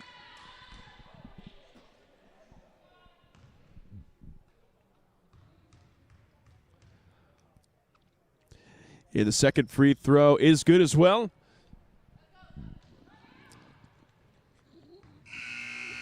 All right, and your final score, Lincoln College 89, Lincoln Christian University 62. And that'll do it here for the women's portion of tonight's contest. As all you could say from that one, just an eruption there in the fourth quarter by LC. At one point, the lead cut down to 9 points, and then they went on a fury of a run to push it back up to 20, and then just never looked back from there. So that'll do things here for the women's portion. Reminder, coming up in about 20 minutes or so, well, hey, the camera's pointed at the scoreboard, so you'll know about in just a few minutes how much time you're going to get. We have part 2, the men's portion of the Battle of Lincoln, as the Lincoln Christian University Red Lions take on the Lincoln College Lynx. We'll be back here for the men's portion in just about 20 minutes. I'm Jared Glassford. Thank you for joining us here on the Red Line Network.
And welcome, ladies and gentlemen, if you're just now joining us, to the Laughlin Center here at Lincoln Christian University as we have ourselves a doozy, the battle for Lincoln. Lincoln College versus Lincoln Christian University. I'm Jared Glassford. So glad that you guys could join us here on a very brisk Monday night here in Lincoln, Illinois. And we're set for an exciting matchup indeed. Coming in this game for Lincoln College, coming off hot off a loss, that being 66-52 against Indiana Tech. Indiana Tech always a really solid basketball team. Right now on the year, just a couple team stats to go by. They rank 31st in Division I in turnover margin at 3 and 40th in Division I in the NAIA in offensive rebounds a game, averaging 12 a game. Donnelly heading the monster right now for them, so averaging 12 or 15 a game. Then we got Brown averaging 12, Freeman averaging 11. So got a couple of double digits, solid scores on the Lincoln College side. If for LCU, they are red hot right now. In the last couple games that you have seen, they have gone hot and have not looked back.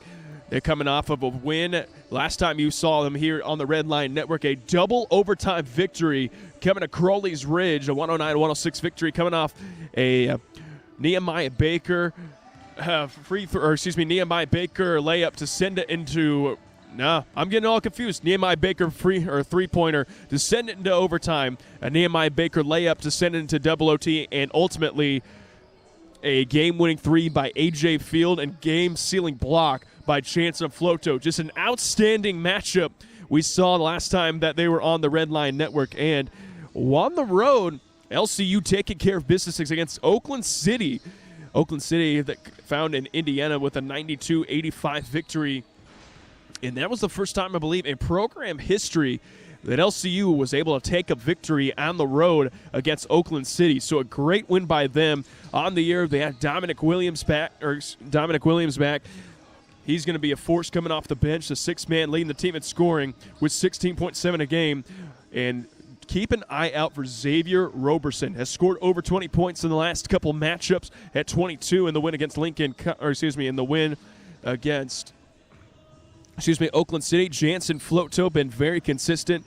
Donaldson averaging 13.9. A.J. Field started the year off a little cold from deep, but as of late has definitely found his shooting stroke from behind the arc. So look for A.J. Field to have another erupting game here at home. He loves the home rims. Let's see if they're nice to him tonight.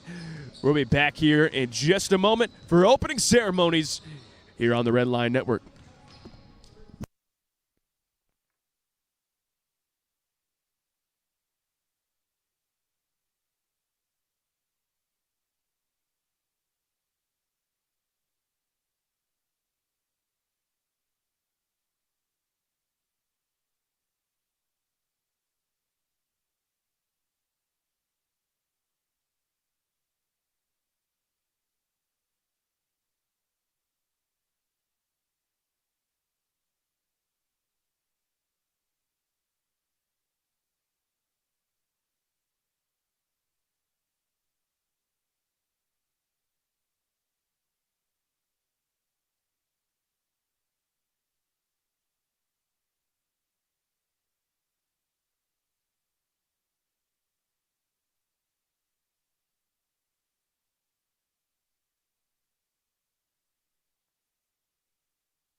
Please stand by for opening ceremonies.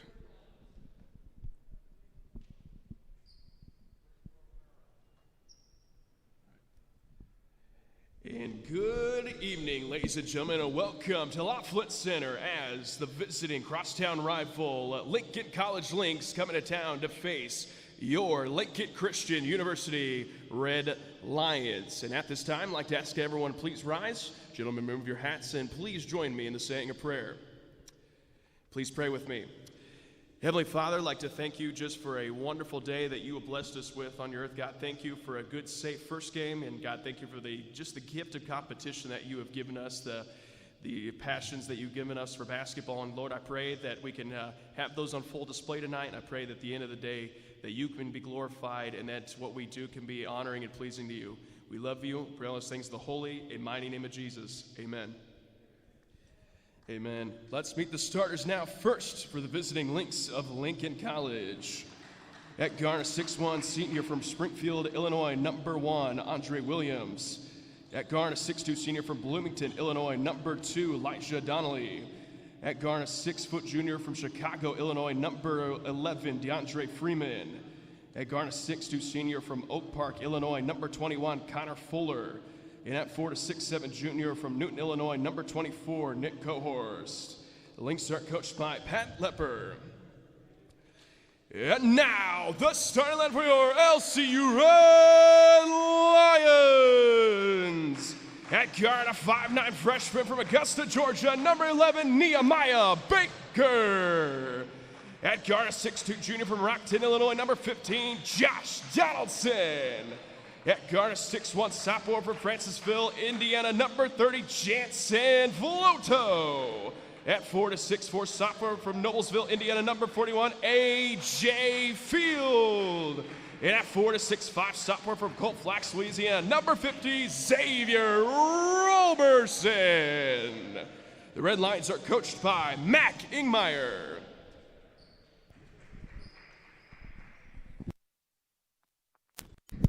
All right, ladies and gentlemen, we are just about to get started.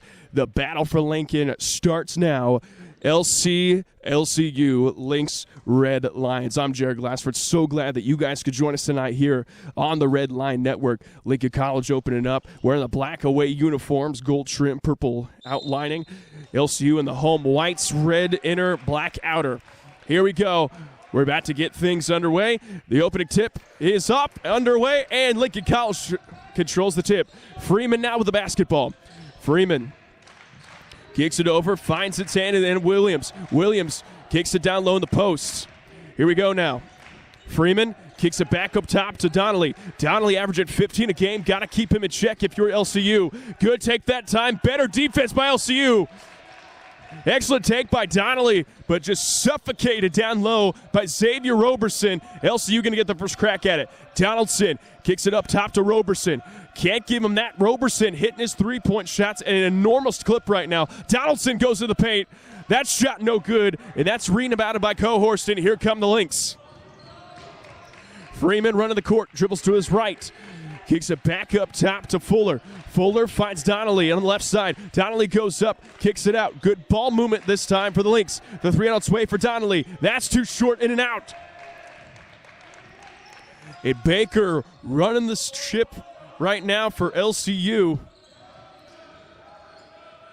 The rotor on this team. And here we go now. Roberson playing bully ball, and a foul caught on the floor. That's the first foul on Lincoln College, and Roberson going to go to the line to shoot 2. And that foul going to go against Nick Cohorst. That'll be his team's first of the half. So that'll send Xavier Roberson to the free throw line. Roberson on the year, as he misses that one, a 51% free throw shooter. As I mentioned earlier, Roberson, only 12 threes on the year, but he has made 66% of them. That's good for 8. So cannot leave him with that much room on the top of the key, especially as Roberson goes 1 for 2. The lid's finally off the bucket, and we have our first points of the ball game. Donnelly kicks up top to Cohorst. Cohorst finds the right side to Freeman. Good defense being played right now by the Red Lions. Good screenplay, but an awful shot taken that time by Andre Williams. And LCU going to get another crack at it. Donaldson on the left side. Screen by Field. And they're saying illegal screen on A.J. Field. Very generous call if you're a Lynx fan, so here we go now. 18:20 to go here in the first half of play. Still a 1-0 ball game in favor of your Red Lions. Freeman goes up, tries to get the foul call, but instead kicks it back out. 3 on its way. That's too strong as Fuller now with 0 for 2. More importantly, the team 0 for 3 from deep. Another 3 on its way. That's good by DeAndre Freeman. That cuts the scoring deficit for them. It's 3-1 now. Baker over to Donaldson. Donaldson, the good rip and go, but they're going to call foul on the floor. And that is going to go against DeAndre Freeman. That'll be his first, team second. So they'll put 20 seconds back on the shot clock.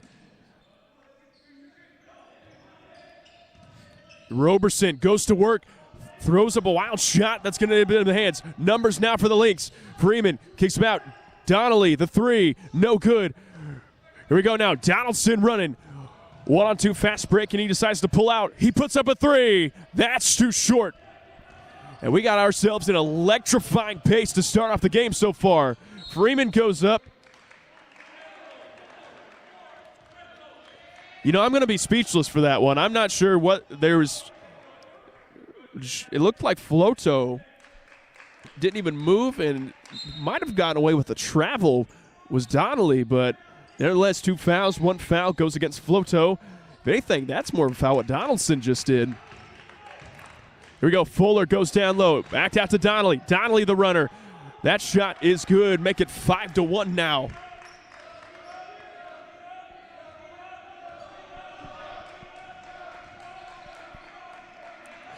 LCU now with the ball on offense. Donaldson back up top to Floto. Floto picked up real closely by Donnelly. Roberson might have had a seal, but they didn't give it down to him. 12 seconds of shot clock. Donaldson, he puts up the 15-footer. That's cash. Give it to Josh Donaldson. It's 5-3 now. Freeman kicks it back over in the hands of Williams. They get down to Cohorse, but they're going to call foul on the floor. And already that's going to go against Xavier Roberson now. That'll be his first, so 3 fouls already within the first 4 minutes of play for the Red Lions. And Cohorst got away with a lot of contact on that one, but no call there. We go now. Donnelly, guard closely by Floto. They kick it back out to Fuller. Fuller kicks over to Williams. Shot clock under 10 now. Got to do something. Williams shoots a screen from Cohorst. He tries to go right to the rim. Instead, dumps it off down to Freeman. And Freeman with the up and under move, very fancy, and scores.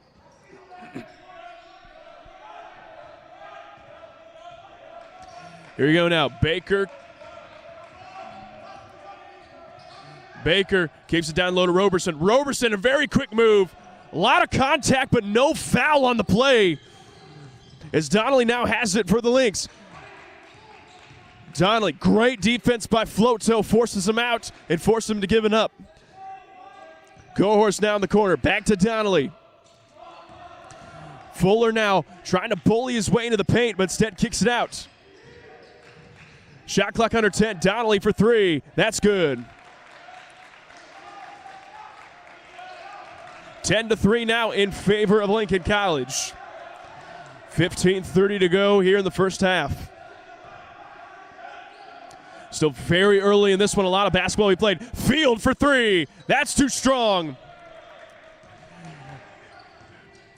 And right now, Lincoln College got very lucky. Hands are down to one of the most electrifying shooters in all of NAIA basketball. And they just didn't make it pay that time. Great defense played by Baker. LCU looking to push now. 4 on 3. Baker pulls up from 18. That's no good.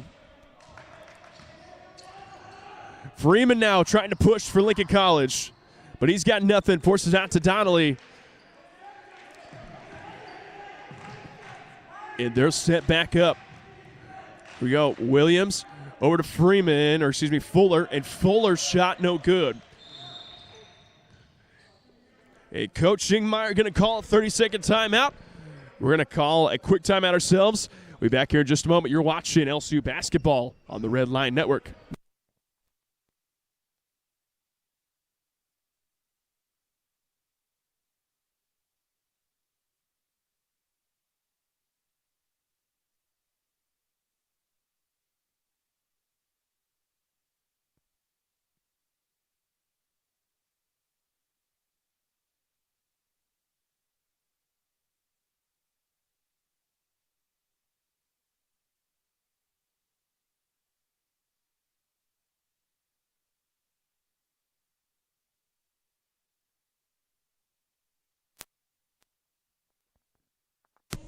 I don't know about you guys, but I just received some of the best news I've seen all night. I'm a diehard Indiana Pacers fans, and they just revealed that our guy and should be in the running for league MVP, Domantas Sabonis, has said that he apparently went down with a knee injury, but no structural damage. So the Lord keep blessing. LCU now back with the basketball, down by 7, 3-10. Roberson fading away with that one, and that shot misses everything. Donnelly now with the basketball. A moving screen, yep, that's the call. Excellent call by the officials there as Deion Barney with the moving screen. That'll make 3 fouls apiece now for both teams.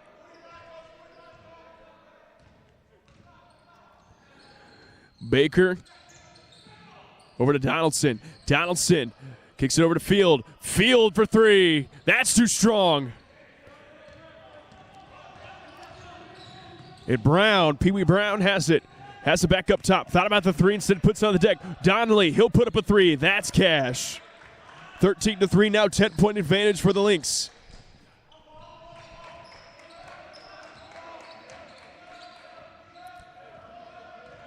So Baker has it. Kicks it in the corner to Float Toe.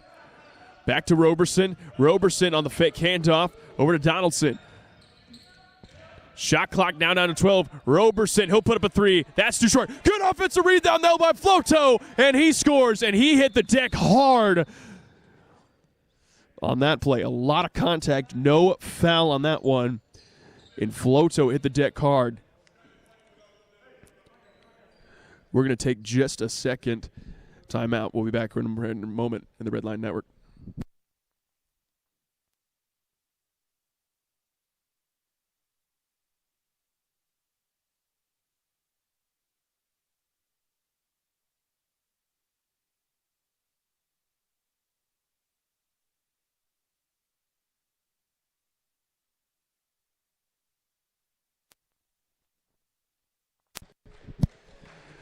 An excellent sight to see as Floto being helped off the court with the help of trainer and head coach Matt Gingmeyer.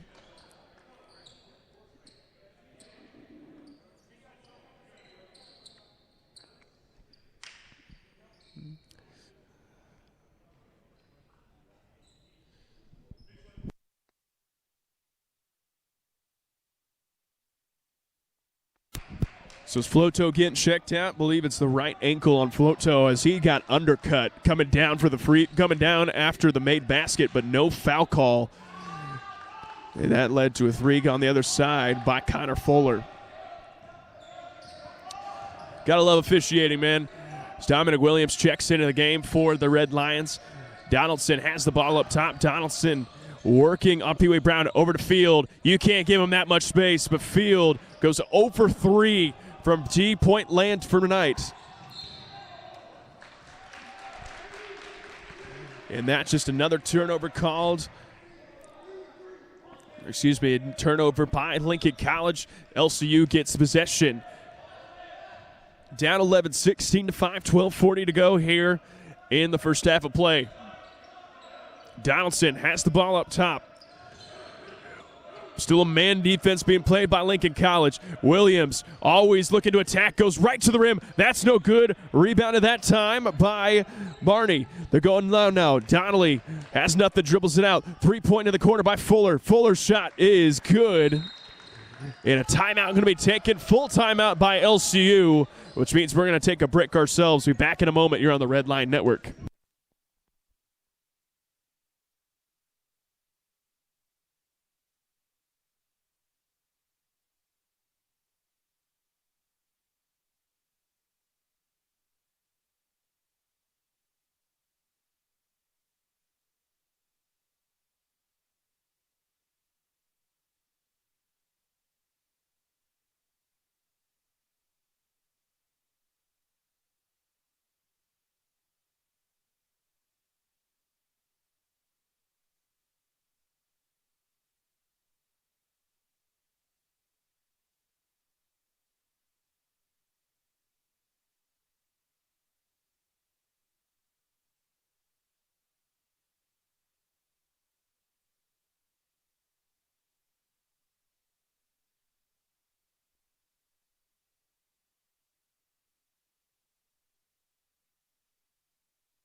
Welcome back. Coming out of the timeout. 19-5 advantage for Lincoln College. And they're trying to really push the pace on this one. Field has it. Donaldson gets in the corner. Thought about the three instead. Puts it on the deck. And finally gets up top to Baker, and they'll reset. 2-3 zone now being played by the Lynx. Baker, he's got an open look. That's too strong. And off the wire, so that's going to be called out of bounds, and that's going the other way.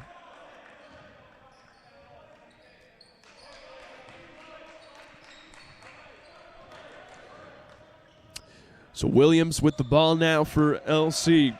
Working on Nehemiah Baker. Williams, and the three about to be put up, and good. And that's Connor Fuller with another three. So Lincoln College definitely catching some heat right now as they're up 22-5. Donaldson, he puts up a three. That's too short. And LCU being a little trigger happy right now from behind the arc. I understand you got to give what you got to take what the defense gives you. Is that three up and good by Donnelly? But you can't get back if you're not shooting the ball well. Can't get back. Only costing you at that point. Got to get something closer to the rim if you're LCU. Williams, he cuts right to the lane. Has the ball stripped from him now. 2-on-1 fast break. Donnelly kicks it off. Brown goes up. That's no good. And the ball going to be out of bounds, and it's going to stay here in possession with Lincoln College. As we see for the first time in the game, Cody Russell, the 6'6 freshman from California, Maryland, by way of Leonardtown High School. Checking out as he does that. Field checks out. Immediate post look that time, and everything, as Barney gets that to fall, everything going right now for Lincoln College, up 27-5.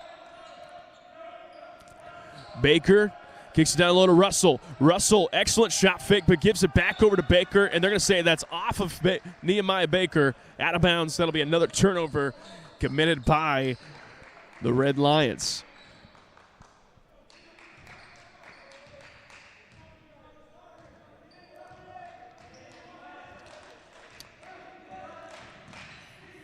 So Williams kicks it over Donnelly. He'll take another three. That's too strong. But can't give him any more open looks as he has already knocked down a pair of them. And good to see on the sidelines, Jansen Floto has the ankle tape, and he's walking up and down the sideline under his own power. Wild shot thrown up, no good. So hopefully he'll be able to return into the contest. As Williams, he goes right to the lane. That's no good. So Donnelly now to Williams. In Lincoln College just have their foot square on the gas pedal right now as Donnelly goes up and he scores. And they're doing whatever they want to the LCU defense right now.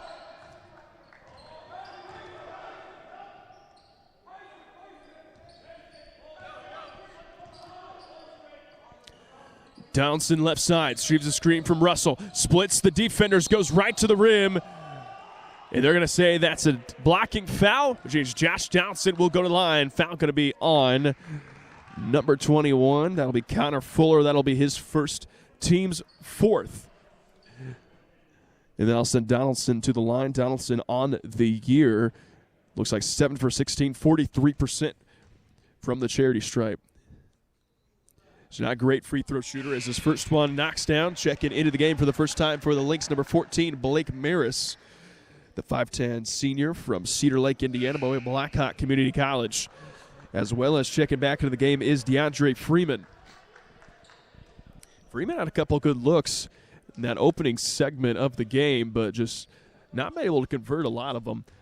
So see if he has a little more luck as he checks back in. As Donaldson splits the pair, goes 1 for 2. 29-7 is the score. As we are 9 minutes and 30 seconds away from halftime here. Freeman goes right into the teeth of the knee, goes up to Brown. Brown, good strong take, but that's no good. And they're going to call a foul on the floor. As Barney got mugged from behind. That foul going to go against Cody Russell. That'll be his first, team's fourth of the quarter. Or excuse me, of the half. Brown has it immediately down to Barney. Barney, up top to Fuller. Fuller shot's no good. Rebounded by Williams. In LCU, if you're looking right now, somebody's got to step up if you're Red Lions. Williams tries to fit it in through a window, and that window slams shut. Here come the Lynx now. As excellent give and go that time by Dayon Barney. And they're up now 31-7.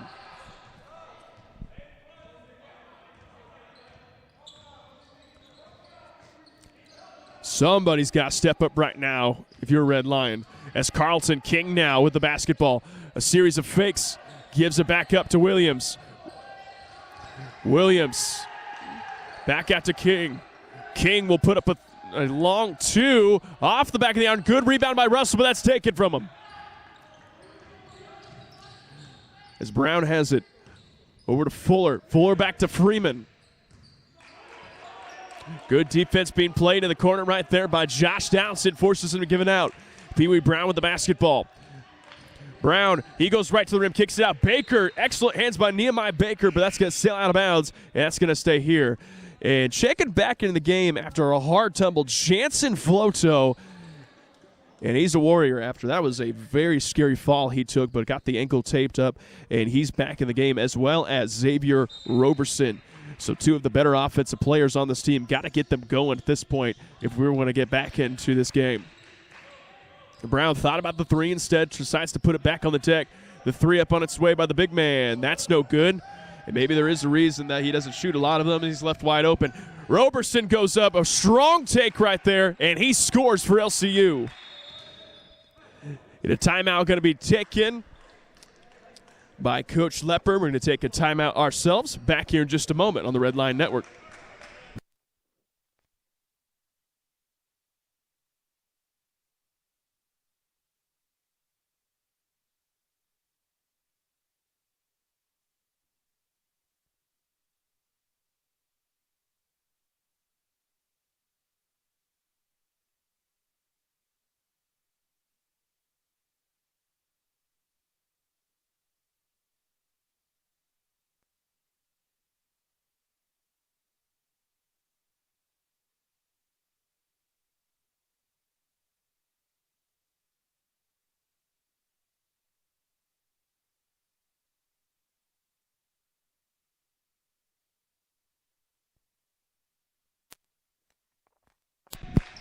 Welcome back after the timeout. 31-9 in favor of Lincoln College right now. As they got the ball on offense. Fuller, good defense playing by Carlton King right there. There's a good dump ball pass, but intercepted by Dominic Williams. Williams running the court, kicks it up to King. King makes a move, goes up and under. A wild shot thrown up, and that's no good. There's you go now, Fuller. The corner to Freeman, his three on its way, and that's good.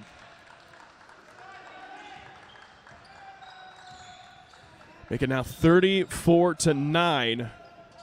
As Donaldson, he's got an open look after the gamble. No good. Williams tries to tip it back up. That's no good either. Freeman now on the run through. The three up on its way. And that is good by Blake Maris. Blake Maris, a 30% free three-point shooter. It's Donaldson now with the ball. Screened by Roberson. LCU got to get something going right now. 10 seconds on the shot clock. Donaldson, he goes right to the rim and goes around and scores. And Cohorse just had nothing to say about that one. Fuller back to Brown. Kicks it in the corner to Maris. Maris has it again. Sees a screen by Cohorse. And he puts up a wild brick on that one, guarded closely by Floto. And LCU looking to run. Donaldson goes up, and a great hit from behind, but it's going to be called a foul on the floor, or excuse me, a foul on the shot attempt. And Josh Donaldson will go to the free throw line. That foul going to be called against Pee Wee Brown. That'll be his first. It's team's fifth of the first half. Sent Josh Donaldson in line. Mentioned earlier, Josh Donaldson of the year, 43% free throw shooter, split his pair earlier. It's got some subs coming in for Lincoln College. Got Elijah Donnelly as well as number 32, Deion Barney. And for LCU, got Isaiah Hamilton, the freshman guard from Indianapolis, Indiana, by way of Victory College Prep, as the second free throw good. And now Hamilton comes in as well as A.J. Field.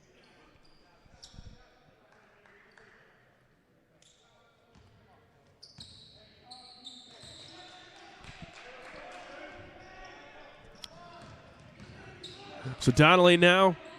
Freeman has it right side corner. They get to Cohorse. Cohorse he's trying to steal it off hard. Good hands that time by Williams. Williams goes 1-on-5 and wisely steps on the break. He gives it out to A.J. Field. Floto thought about it, puts on the deck. Field for three. That's off. Barney on the rebound. And Lincoln College now looking to run. Brown. They kick it down low, off the hands of Deion Barney. It'll be LCU basketball now.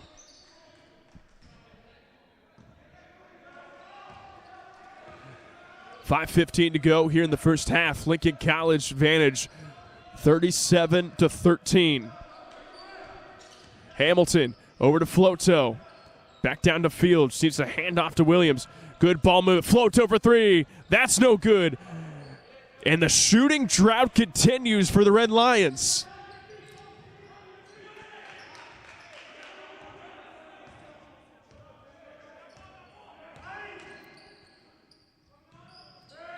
Barney now to Donnelly. Back to Cohorse. And Brown driving into three people, and they're going to call foul on the body. And that's going to go against Dominic Williams.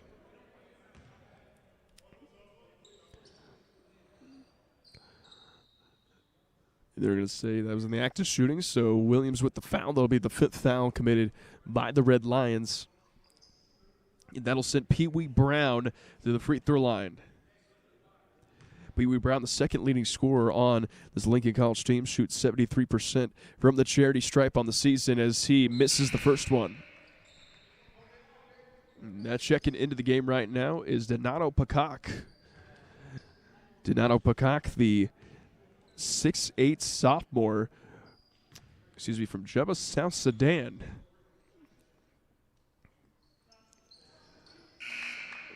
As Brown splits the pair and checks out, checking back in is Andre Williams. 38-13 now, 4:30 to go here in the first half of play. Williams over to Floto. Floto back to Williams. It's Hamilton in the corner to Field.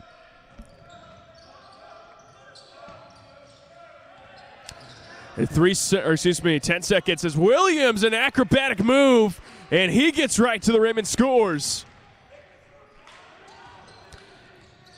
And Freeman to Peacock. They get it down to him, and they're going to say he was fouled on the floor. And that foul going to go against Xavier Roberson. That'll be his second, team 6. So next foul for the Red Lions, and the Lynx will shoot free throws for the rest of the half.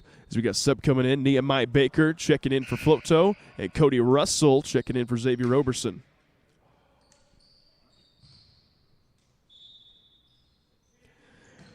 They get it into Barney, up to Bakak. They kick it down low, that time to Freeman. So good inbounds play for Lincoln College, but nothing to show for it. Williams to Freeman. Shot clock down to 5. Williams dribbles right to lane. Got to do something with it. Donnelly for 3. That's no good. Good rebound that time by Russell. Williams looking to push. Russell kicks it in.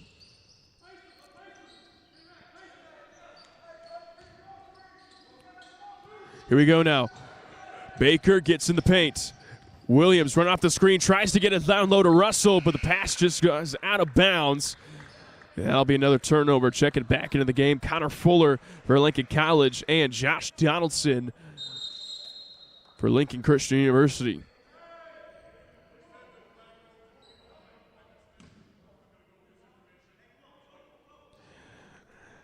All right, and we're saying we got a change in the call. Officials got together and said that there was a tip out of bounds, and I thought from my angle it looked like they might have got a hand around, and it's going to be LCU basketball.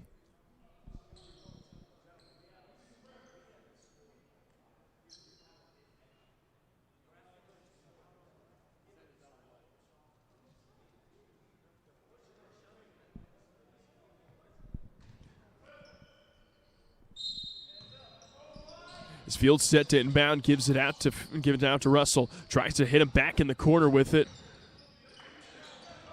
And LCU now, 12 seconds of the shot clock. Baker got to go up, dump down to Russell. Russell, the hook shot on its way. That's no good. Baker tries to tip it back in. That's no good either. And Bakak able to seal it off. And all of a sudden, Lincoln College now running. Williams up to Bakak. Bakak in the corner to Freeman. Freeman working on Isaiah Hamilton.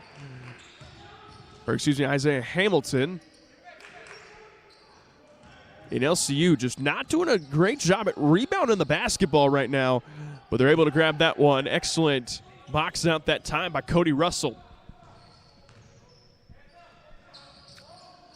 As we approach the 2:30 mark here in the first half, it's still 38-15 ball game in favor of the Lynx. Baker has the ball up top. Baker puts up a 15-footer. That's good. And that ends a long scoring drought for LCU. Freeman picked up by Hamilton. Good defense right there, and he's got the teammates' attention with that D.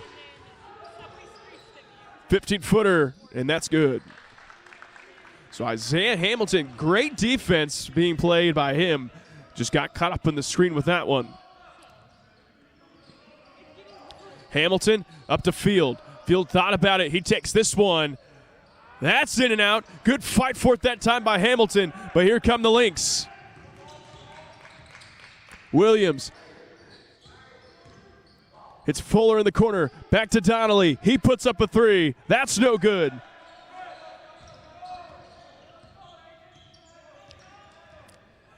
And Baker slows up the pace now for LCU.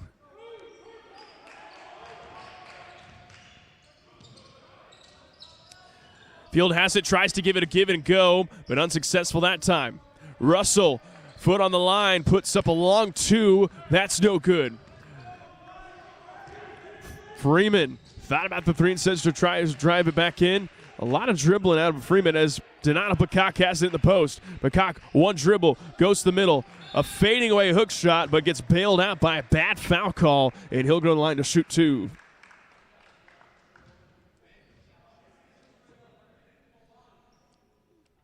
That's going to be the second foul on Russell, 17th foul. So Lincoln College now shooting free throws the rest of the way. And that'll send Donato Bakak to the line. In the first free throw attempt, that is no good. Bakak on the year no free throw attempts, so he is now 0 for 1 on the season.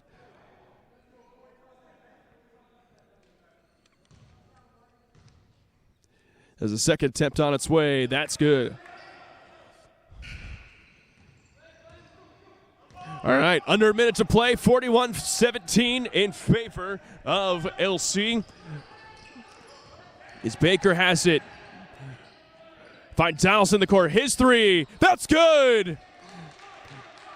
And the three finally able to fall for LCU. And a huge gamble on defense leads to a wide open three-point shot for LCU. Freeman now with the basketball. Freeman kicks it over to Fuller. Fuller the drive, the running shot. That's good. And you see a lot of people aren't able to make that shot as you're fading away, but Fuller, great control with his upper body, able to put that through. 10 seconds to go. Donaldson back out to Russell. Russell puts up a three. That's good. The bank's open for Cody Russell. 3 seconds left in the half. Freeman, the runner. And that is way short, and that concludes the first half of play. Lincoln College leads 43-23 after a great banking three in by Cody Russell in the half. We're going to take a break. We'll be back here for first half analysis and more here on the Red Line Network.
Check, check, 1, 2.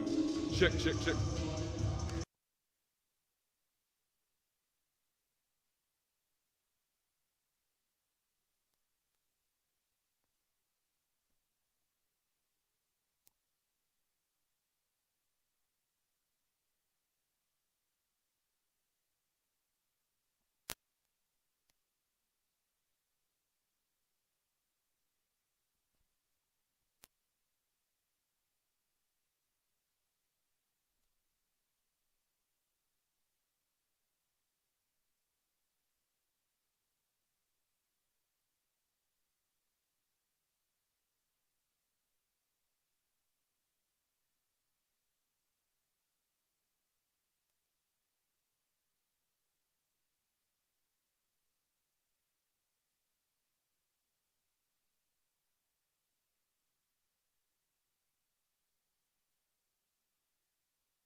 Check, check, 1, 2. Check, check, check, 1, 2. Check, check.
All right, ladies and gentlemen, welcome back to the second half of play, and we're in for a treat. We have the broadcasting debut of the athletic director, the women's basketball coach, and now the professor, Mr. Christian Lowry. Christian, so glad that you could join us on the stream. Yeah, I'm becoming Mr. Do-It-All, I guess, but I'm glad to be on the call, Jared. Absolutely. As we're about to get things underway, as the first possession by LCU, just a wild turnover. And Coach Lowry, what were just when you look at the first half, I know we talked a little bit about it, just we could not get any stops, it seems like. And not only that, but we could not, right when we needed that crucial bucket, it just did not fall through for the Red Lions. Yeah, we really let that early lead get to us and just really couldn't stop the bleeding early on either end. Offensively, couldn't buy a bucket, and it just seemed like Lincoln was able to do whatever they wanted on the offensive end. So it was a tough opening about 15 minutes before we settled in. Absolutely. I believe you said up 28 at one point, as right there it looks like Freeman going to be able to break through and score for the Lynx. As we break things down here, Nehemiah Baker with the ball. And Lincoln College opening up a little zone. 3 up on its way by Field. That's no good. And A.J. Field has just not had the hot hand tonight. They're running now. They kick it out. Donnelly, he puts up a 3. That's no good. And LCU now looking to push. This first 5 minutes will be very important, both sides. If LCU looks to make a run, they'll need to start quickly. Absolutely. As we got a foul on the floor, it's going to be on the entry passes. That's going to go against number 11. So I believe, and I'm a little lost right now on where the string goes, and that's going to be the second foul on Freeman and the first foul on the team for the half. So Baker set to inbound out to Donaldson. LCU working the ball around, finally gets some action. Tries to lob it up, and that pass needed to just be a little higher. So Lincoln College looking to run. And finally Freeman settles it back in. They kick it out to Williams. Down to Cohorst. Cohorst a couple hard dribbles, but ends up throwing it out. 15 seconds, and he walked with it.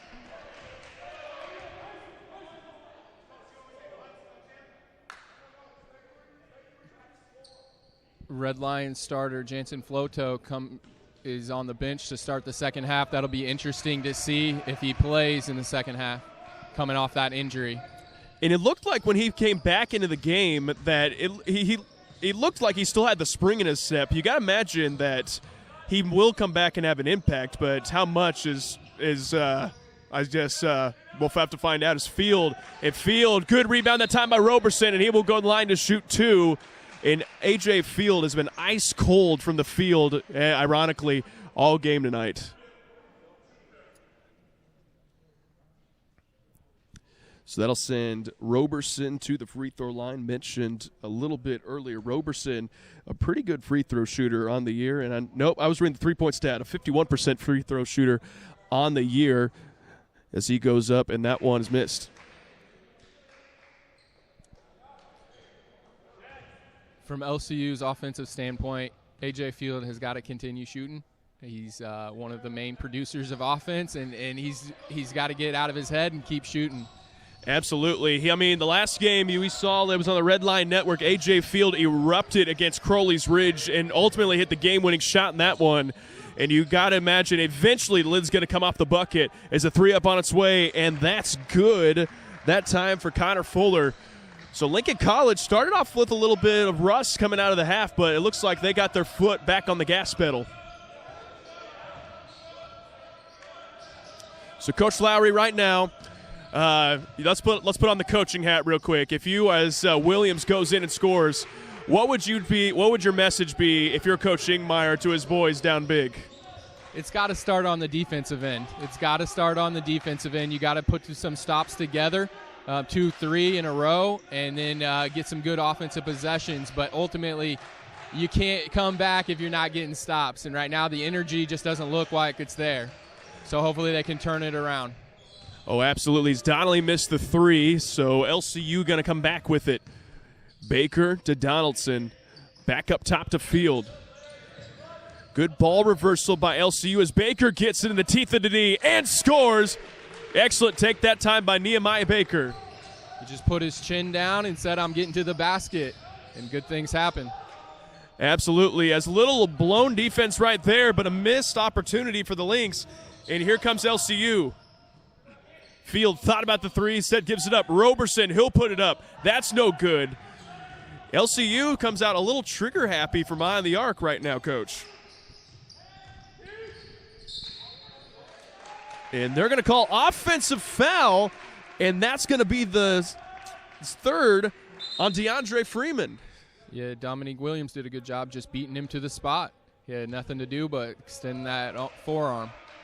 Absolutely. I always, because those fouls always go both ways, like you look at it, and like the defense has every right to the position as the offensive player. I mean, it's the constant battle of in basketball, it seems like. Yeah, definitely a tough one to call from the officials, but it looked like they did get that one right. As Roberson tries to go cross court with that one, but good hands that time. And that leads to an easy steal and breakaway layup by Andre Williams. The lead now 50-27 with 16 minutes to go here in regulation. As Williams has it up top. Waves off field, instead gives it to Donaldson. Good rip through. And the gamble, I mean, I guess you could say the gamble pays off. He didn't get a score, but still kind of a hot-headed play on defense. Yeah, just a little bit of an off-balance take there from Donaldson. He can put some of those in, but that's a tough shot. Absolutely. Here we go, Lincoln College now with the ball. Williams has it. Gives it over that time to Fuller. And they finally find the big man hasn't produced a lot, but it seems like he's always in the right place at the right time with those putbacks. Just really good offensive execution there from the Lynx. A lot of contact, no call there, and that ball's going to be out of bounds, and it's going to stay here as Roberson checks out. Cody Russell checks in for the first time here in the second half for the Red Lions.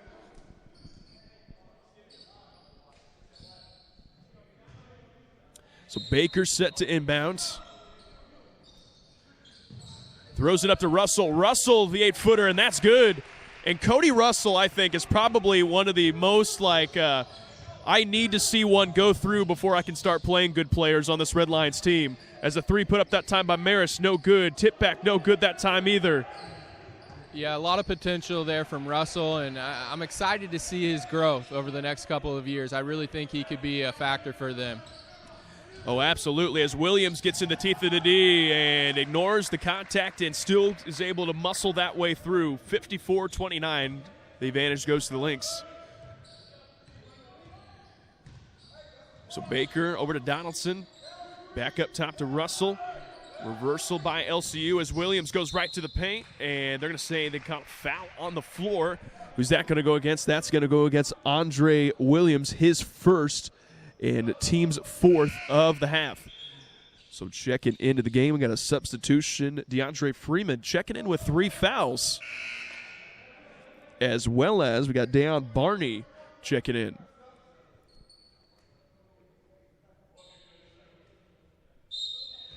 So Donaldson set to put the ball back in play. Here we go. Donaldson, he's going to put up a 3. And another, I think that's the second illegal screen they are going to call Russell for on this game. And Russell's got 3. Really tough one for the Red Lions there as it set up Donaldson well. Takes 3 points off the board. Absolutely. Here's you go. Freeman now with the basketball. Guarded closely by Nehemiah Baker. But he goes right by him. Good block that time by Baker. It's thrown out of bounds. 15 seconds to work with will be the Lynx.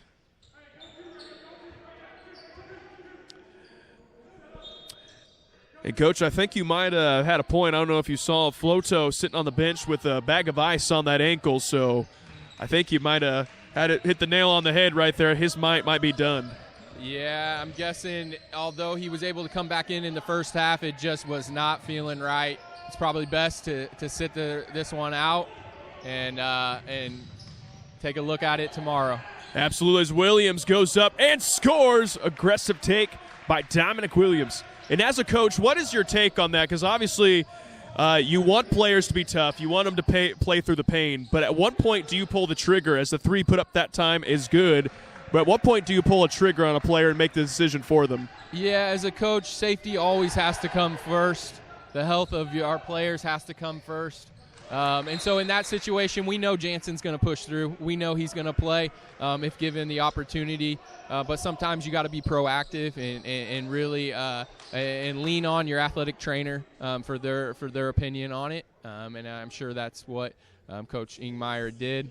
And just, his best case scenario, just get back later this week. It just looks like it's a pretty serious ankle injury. And so it just doesn't look like they're playing it safe. Right, absolutely. We'll keep it right here in the midst of almost done with the 30-second timeout.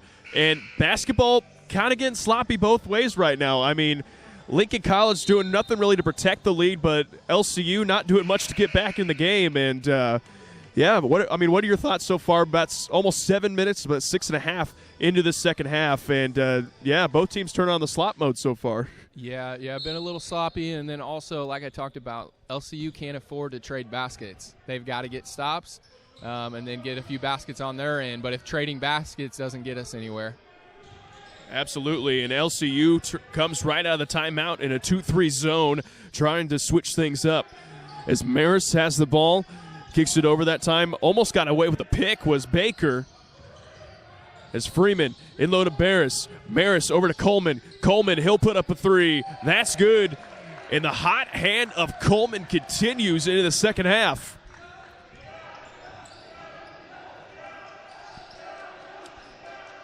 So LCU now with the ball. Got the bench intensity going for Lincoln College now. Donaldson, he'll put up a three. That's no good. And a physical rebound, and they're going to call travel and say it's going the other way. Yeah, really interesting play there where really could have gone either way with a foul as well. The official elects to call a travel. Absolutely. And what's the call? Looks like we have and there looks like they're going to put the shot clock down to 20. This stall right there as Baker set to inbound. Baker gives it up to Donaldson. He'll put up a three. That's no good. In and out that time. And that ball going to be tipped out of bounds by Connor Fuller, and that stays here. That's probably the third three that has been in and then rolled out for the Red Lions. Really unfortunate. Right, we don't have live stats tonight. We had a little bit of a computer issue earlier, as mentioned in the girls' game. But, man, I really want to know what our three-point percentage is tonight, because I'm going to assume it's not a career night for the Red Lions as Donaldson takes it right to the teeth of the Dean scores. Yeah, and on the other end, I'd have to check the stats, but this would be one of Lincoln's best three-point shooting games as well. Absolutely. Do you know off the top of your head, when was the first meeting between these two teams? Is that a stat that lives in the brain of Christian Lowry? Well, I wouldn't want to give you exact figures off the top of my head. I'd have to go back, but back in the day, we used to play each other and took a little bit of a break when Lincoln College was JUCO. We would still play occasionally in exhibition games, but then just picked it up a few years ago when Lincoln NAI joined us, and so we've played consistently since they joined the NAI. Now, is there any, as that time, Brown able to muscle it through, is there any advantage going from JUCO to NAI? I know you're involved in the athletics world. I know, is there any advantage from switching from a JUCO to NAI? Is it a financial decision or a competition decision? I think there's pros and cons both ways. Lincoln College was a pretty successful junior college, and I think as in their transition to adding more programs going for year school, it just made sense for them to join the NAI. I think it's a pretty smooth move actually going from JUCO to the NAI as opposed to D3 or D2. The NAI definitely made sense for Lincoln College, and they've really done well in their adjustment to the NAI. Absolutely, as Russell hits his first free throws. Takes a couple spins on this one. Second one. Hey, you got 10 seconds to shoot the ball, and he used almost all 10 of them, but the shot goes down. 62-37 now in favor of your Red Lions. 11:30 to go here in the second half of play as Cohorst kicks it over to Maris. LCU turning up the pressure now on defensive end as Brown tries to go backdoor to Maris, but a little off on the delivery as Hamilton gives his body on the line, but the ball goes out of bounds, and that's going to stay here. Pretty good energy on that defensive possession. We'll see if the Red Lions can keep it up. And that's really what you want out of reserves, is coming in with as a spark plug. I almost thought coming in as a reserve was one of the hardest thing to do in basketball because you got to be hot right away. There's no finding the groove. It's you come in, you're expected to play. The shot clock down to 3, and Maris able to put that one through. 64-37 in favor of Lincoln College. Donaldson now kicks it down low to Bryce Cook. Cook surveys, goes towards baseline, kicks it back out to Hamilton. LCU got to get some action going towards the rim as Cook to Russell. The shot fake, and that shot way long by Cody Russell. And they're going to call foul going the other way, and that's going to go against Isaiah Hamilton.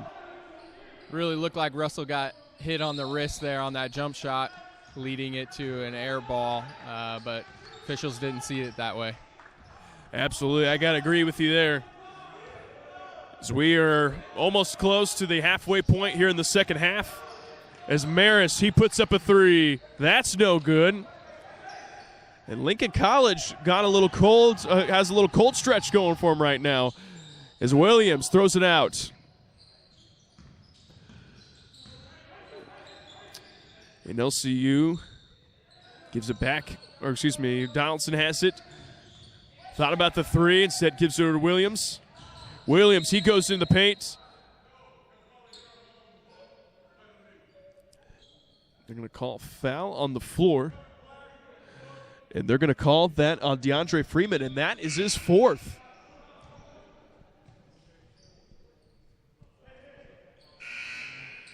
Is checking in for the first time tonight, Jace Loebner, number 25 for LCU. And to Mr. and Mrs. Loebner, Jason informed me I pronounced your son's name wrong in the last game they played, so apologize for that, but I'll do my best to fix that from here on out. As Russell had about a wide open look, just not able to corral that pass, and it sails out of bounds, but it's going to stay here. Yeah, tough one for the big man to handle there. Nice pass, but it just hit him a little low.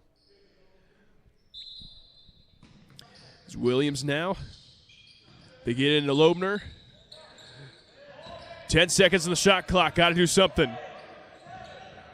Shot clock down to 5. Williams dancing with him. Finally, and Dominic Williams somehow has a way of always ending up with a wide open layup in the teeth of the D.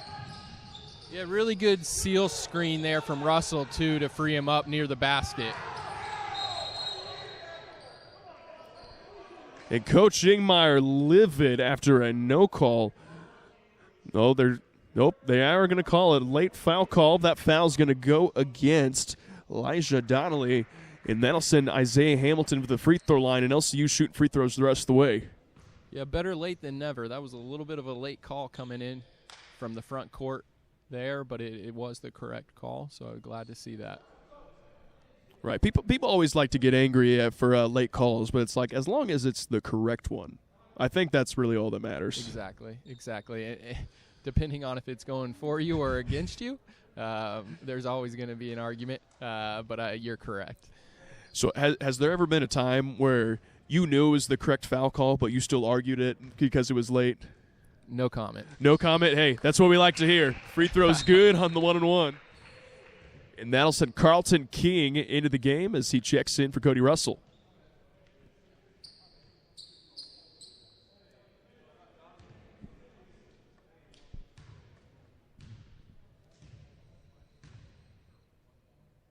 So second attempt by Hamilton. That's no good. 9:35 to go here in the second half. 64-40, the advantage for Lincoln College. As Brown kicks it over to Williams. Aggressive 2-3 zone still being played with a new unit for LCU. Shot clock down to 10.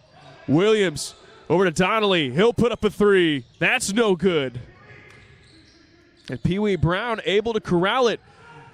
And that shot is good. And like I said, you got to rebound the basketball if you want to get back in this. You have no better look than off an offensive rebound like that. Kick out 3. One of the best shots in the game. Absolutely. And they will call travel there on Isaiah Hamilton. So right now, we got a couple of reserves in that don't get usually a ton of playing time in, like the Jace Loebners, the Isaiah Hamiltons. What do you expect out of the freshmen here with these minutes? If you're coaching this team, just effort. You got to bring it. This is an opportunity to get some learning experience, and the effort's got to be there. You'll make mistakes, but as a coach, we're just looking for effort. Looking for them to try and execute what we're doing offensively, and then defensively really sell out. Don't hold anything back. Use it as a learning experience. Absolutely. I had my coach in high school, Jansen Flotonai's coach in high school, said to us as when we were freshmen playing with some varsity summer minutes, he said, if I don't notice you on the floor, like if I forget you're out there, you're doing your job. And I thought that was hilarious, but I mean, in a sense it is true, but like you said, you want to notice the effort. Yeah, exactly. I think whenever he says he doesn't notice you, I really think that is about mistakes being made. Right. So if you can eliminate those as a young guy, that's obviously where we want you to be. Absolutely. As Fuller able to, by the skin of his teeth, get that one to fall. In the lead now to 29 for the Lynx. As Cook tries to get that to King. Loebner, though, and just like you said, an effort play by Jace Loebner to get the deuce. Yeah, right place at the right time, and he did what he should have done and put it right in. Absolutely, and as we believe the shot clock did not run off, so we're going to get that corrected.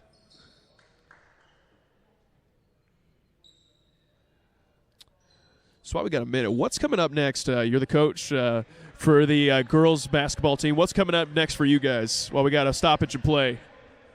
Yeah, so we will have a few days of just practice, prepare for a rematch with Crowley's Ridge down in Arkansas this weekend.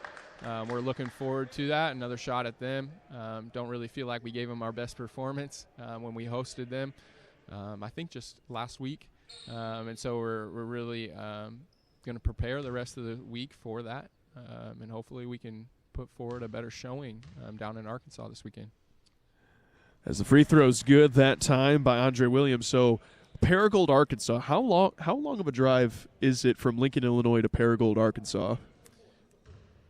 I haven't checked recently, but I think we're right at about 5.5 hours, somewhere in that range. So it's a haul, but it's not too bad. We'll head in Friday, stay the night, and be ready to go Saturday for the game. Gotcha. And I guess that's kind of the perks of playing in the AII conference, got the independent conference, got a lot of teams from a lot of different places around the country. Yeah, exactly. It's one of the pros for sure. As a steal on its way is Pee Wee Brown going to go through, and they'll count the bucket. And just everything going right now for the Lynx. And that'll be the 6th foul called on LCU. So either way, both teams shooting free throws the rest of the way.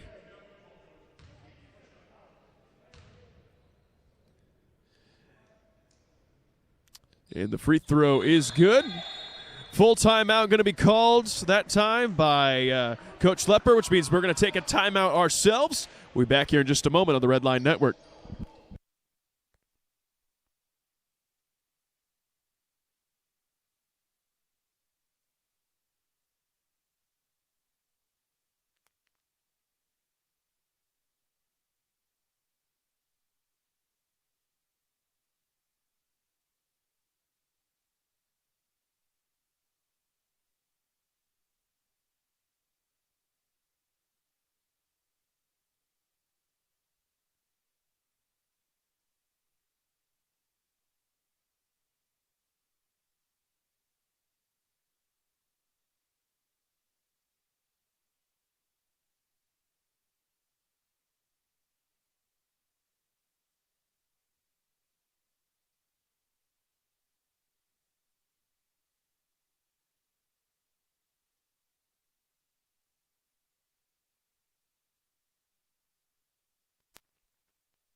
And welcome back here out of the timeout. 74-42 advantage for Lincoln College. As Hamilton ripping it around, gives it inside to Williams. Williams throws up a runner, and that's good. Yeah, Lincoln College came back out in 2-3 zone as well. Red Lions were able to work the ball around and then go right up the heart. Williams got a nice little floater. So I know a lot of coaches are either zone believers or zone haters. Where do you fall? I know your girls team runs some zone, but is that by squad, like it just fits your guys' needs, or is that a just personal choice, you like it? So I would call myself a man guy. Definitely prefer man-to-man defense. Right. But I do think there's a time and place for a zone, whether that's personnel reason or just a matchup reason. I think the worst thing you can do as a coach is refuse to adjust. And right. So I'm a big believer in adjusting where the adjustments need to be made. And so I would never just play man. I think even if you're a primary man guy, you got to be willing to adjust and throw in a zone every now and then. Absolutely. Unless you can just somehow recruit zone players year after year like Boeheim over in Syracuse. Yeah, give me some of that 6'7" length out on the top of my zone, and we'd be good to go. Right, exactly. Hamilton, and all of a sudden, scoring drought popped up by Isaiah Hamilton. Great three-point shot by him. Yeah, nice confident take from the freshman. Isaiah is a good run through that time by Andre Williams. Isaiah is a twin. Is that correct? Is Isaiah Hamilton a twin? That's correct. Does his twin play? So right now, he's definitely getting more playing time than his twin, just the way Coach Meyer has it right now. Right. I'm sure both are getting better each day. But yeah, that is the way it is right now. Hey, absolutely. As Field hits the deck hard, and he'll check out of the game, as well as Dominic Williams, Baker, and Loebner check back in for the Red Lions, as well as set to check back in for Crowley's Ridge. For the first time tonight, we have 33, Cameron Gardner, the freshman from Augusta, Georgia. So first free throw on its way is good.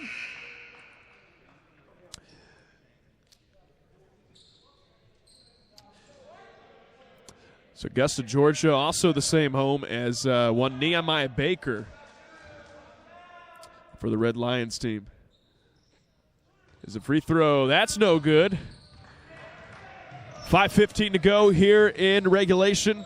79-47 advantage for Lincoln College as Cook gets out of Loebner. He puts up a three. That's no good.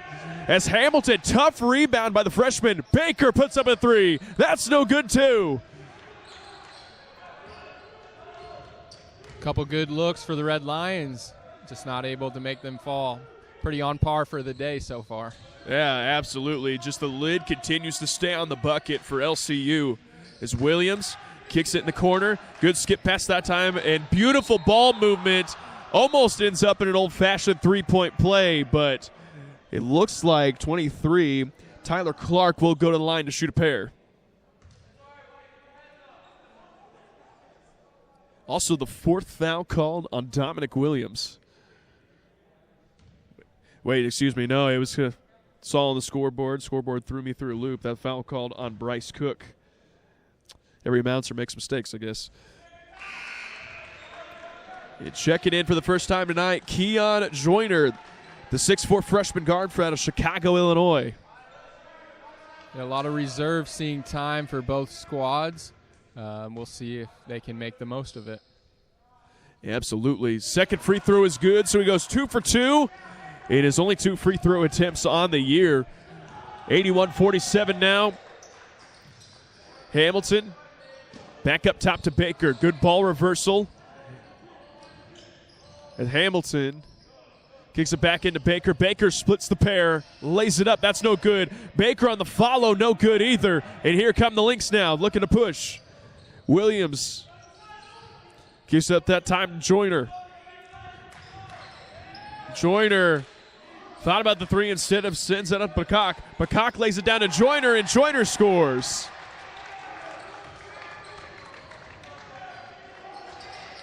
As Loebner thought about the three, instead kicks it down to Carlton King. And King, and that's going to be off the hands of the Lynx. And checking in also for the first time, we got Mark Lewis Jr., the 5'10 sophomore guard. And we got a 30-second timeout, so we'll keep it right here. And right now, things not looking too bright in this one for LCU. So what's the message of your coaching, Meyer, in this one? Well, regardless of who's out there, he's going to expect the same thing. No quit, no feeling sorry for yourself. You got to push through. Like we talked about, we got a number of reserves in there who don't often see time.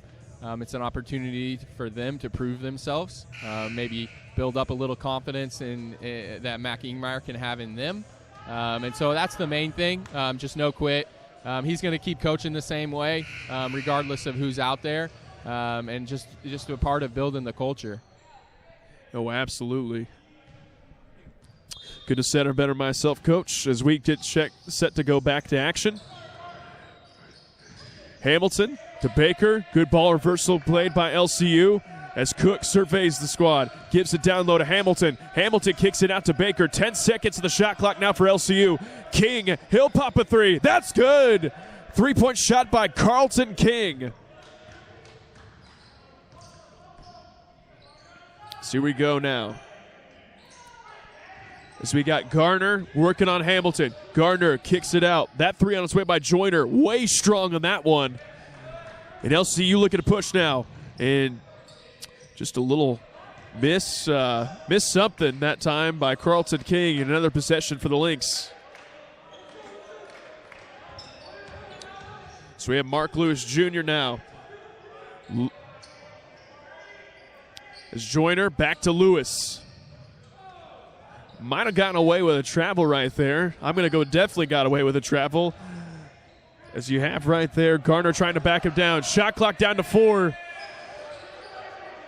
Peacock got to throw it up, and that's good. And everything going right now for the Lynx. After a really solid 30 seconds of defense, really unfortunate for it to end that way for the Red Lions.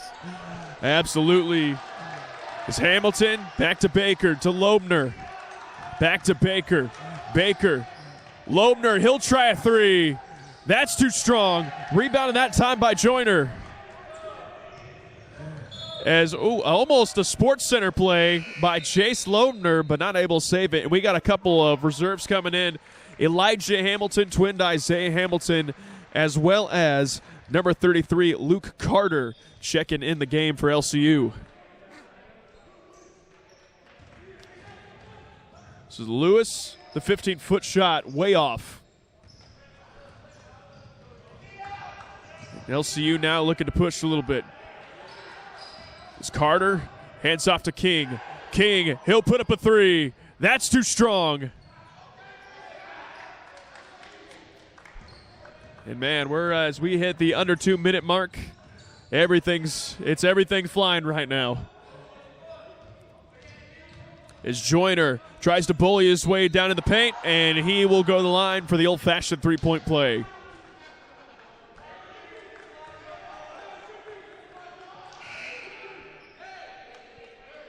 And that foul going to go against Elijah Hamilton.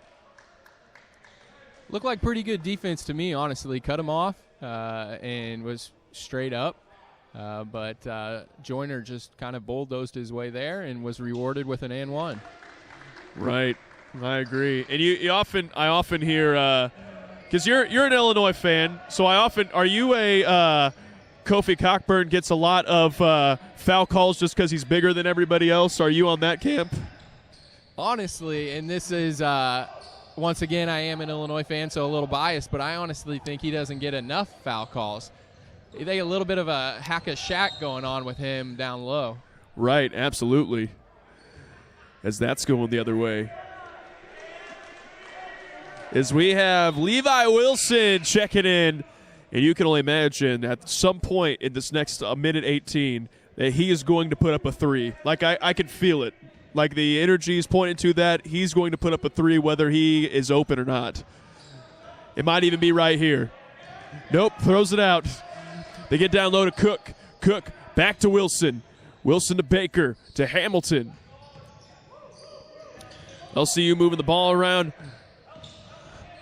As Levi throws up the shot, that's no good. And the whole bench standing up waiting for that one. Good aggressive rebound, though. Carter puts up a three. That's no good. And rebounded by the Lynx. As Lewis goes up. As Wilson tried to take the charge there, and we're under a minute to play.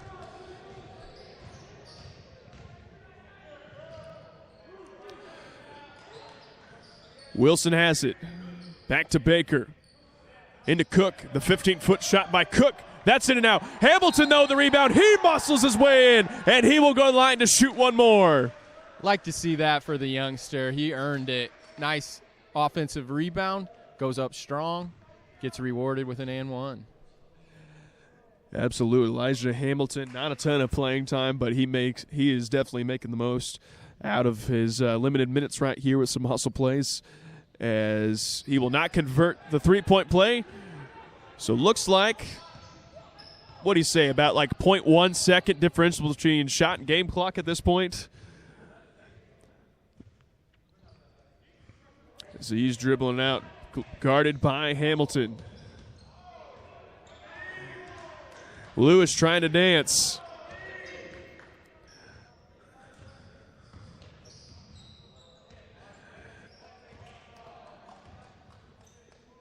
And Lewis throws it up, and that'll conclude the ball game. Final score, LCU 52 and Lincoln College 88. Hey, Coach, as we look back at that game, just what are your takeaways first for Lincoln College? For Lincoln College, I think they did a lot well. Came out, shot the ball well, but I think the biggest thing, they started the game with some really good energy on the defensive end, and put LCU in a tough spot right from the start, and was all links the rest of the way out. Absolutely, and for LCU, going to have a turnaround after this, and I know this game just means a little more in Blueson. Our gym and their gym literally separated by just 1 mile, and how do you think the Red Lions bounce back after this one? Yeah, that's tough. I know they would have liked to have come out a little bit better, and I think in a lot of ways, if the Red Lions would have started better, I think we would have seen a different game here tonight. The start just never really recovered from it, and so from an LCU standpoint, it's a tough one. But you kind of go back, hit the practice hard, and just got to get better. Absolutely. Coach Flowery, appreciate you joining me on the stream. Hopefully you liked it enough to the point where you could join a couple more. Yeah, no, anytime, Jared. Absolutely. And thank you, everyone, for joining us here on this doubleheader. I'm Jared Glassford alongside Christian Lowry. So long, folks.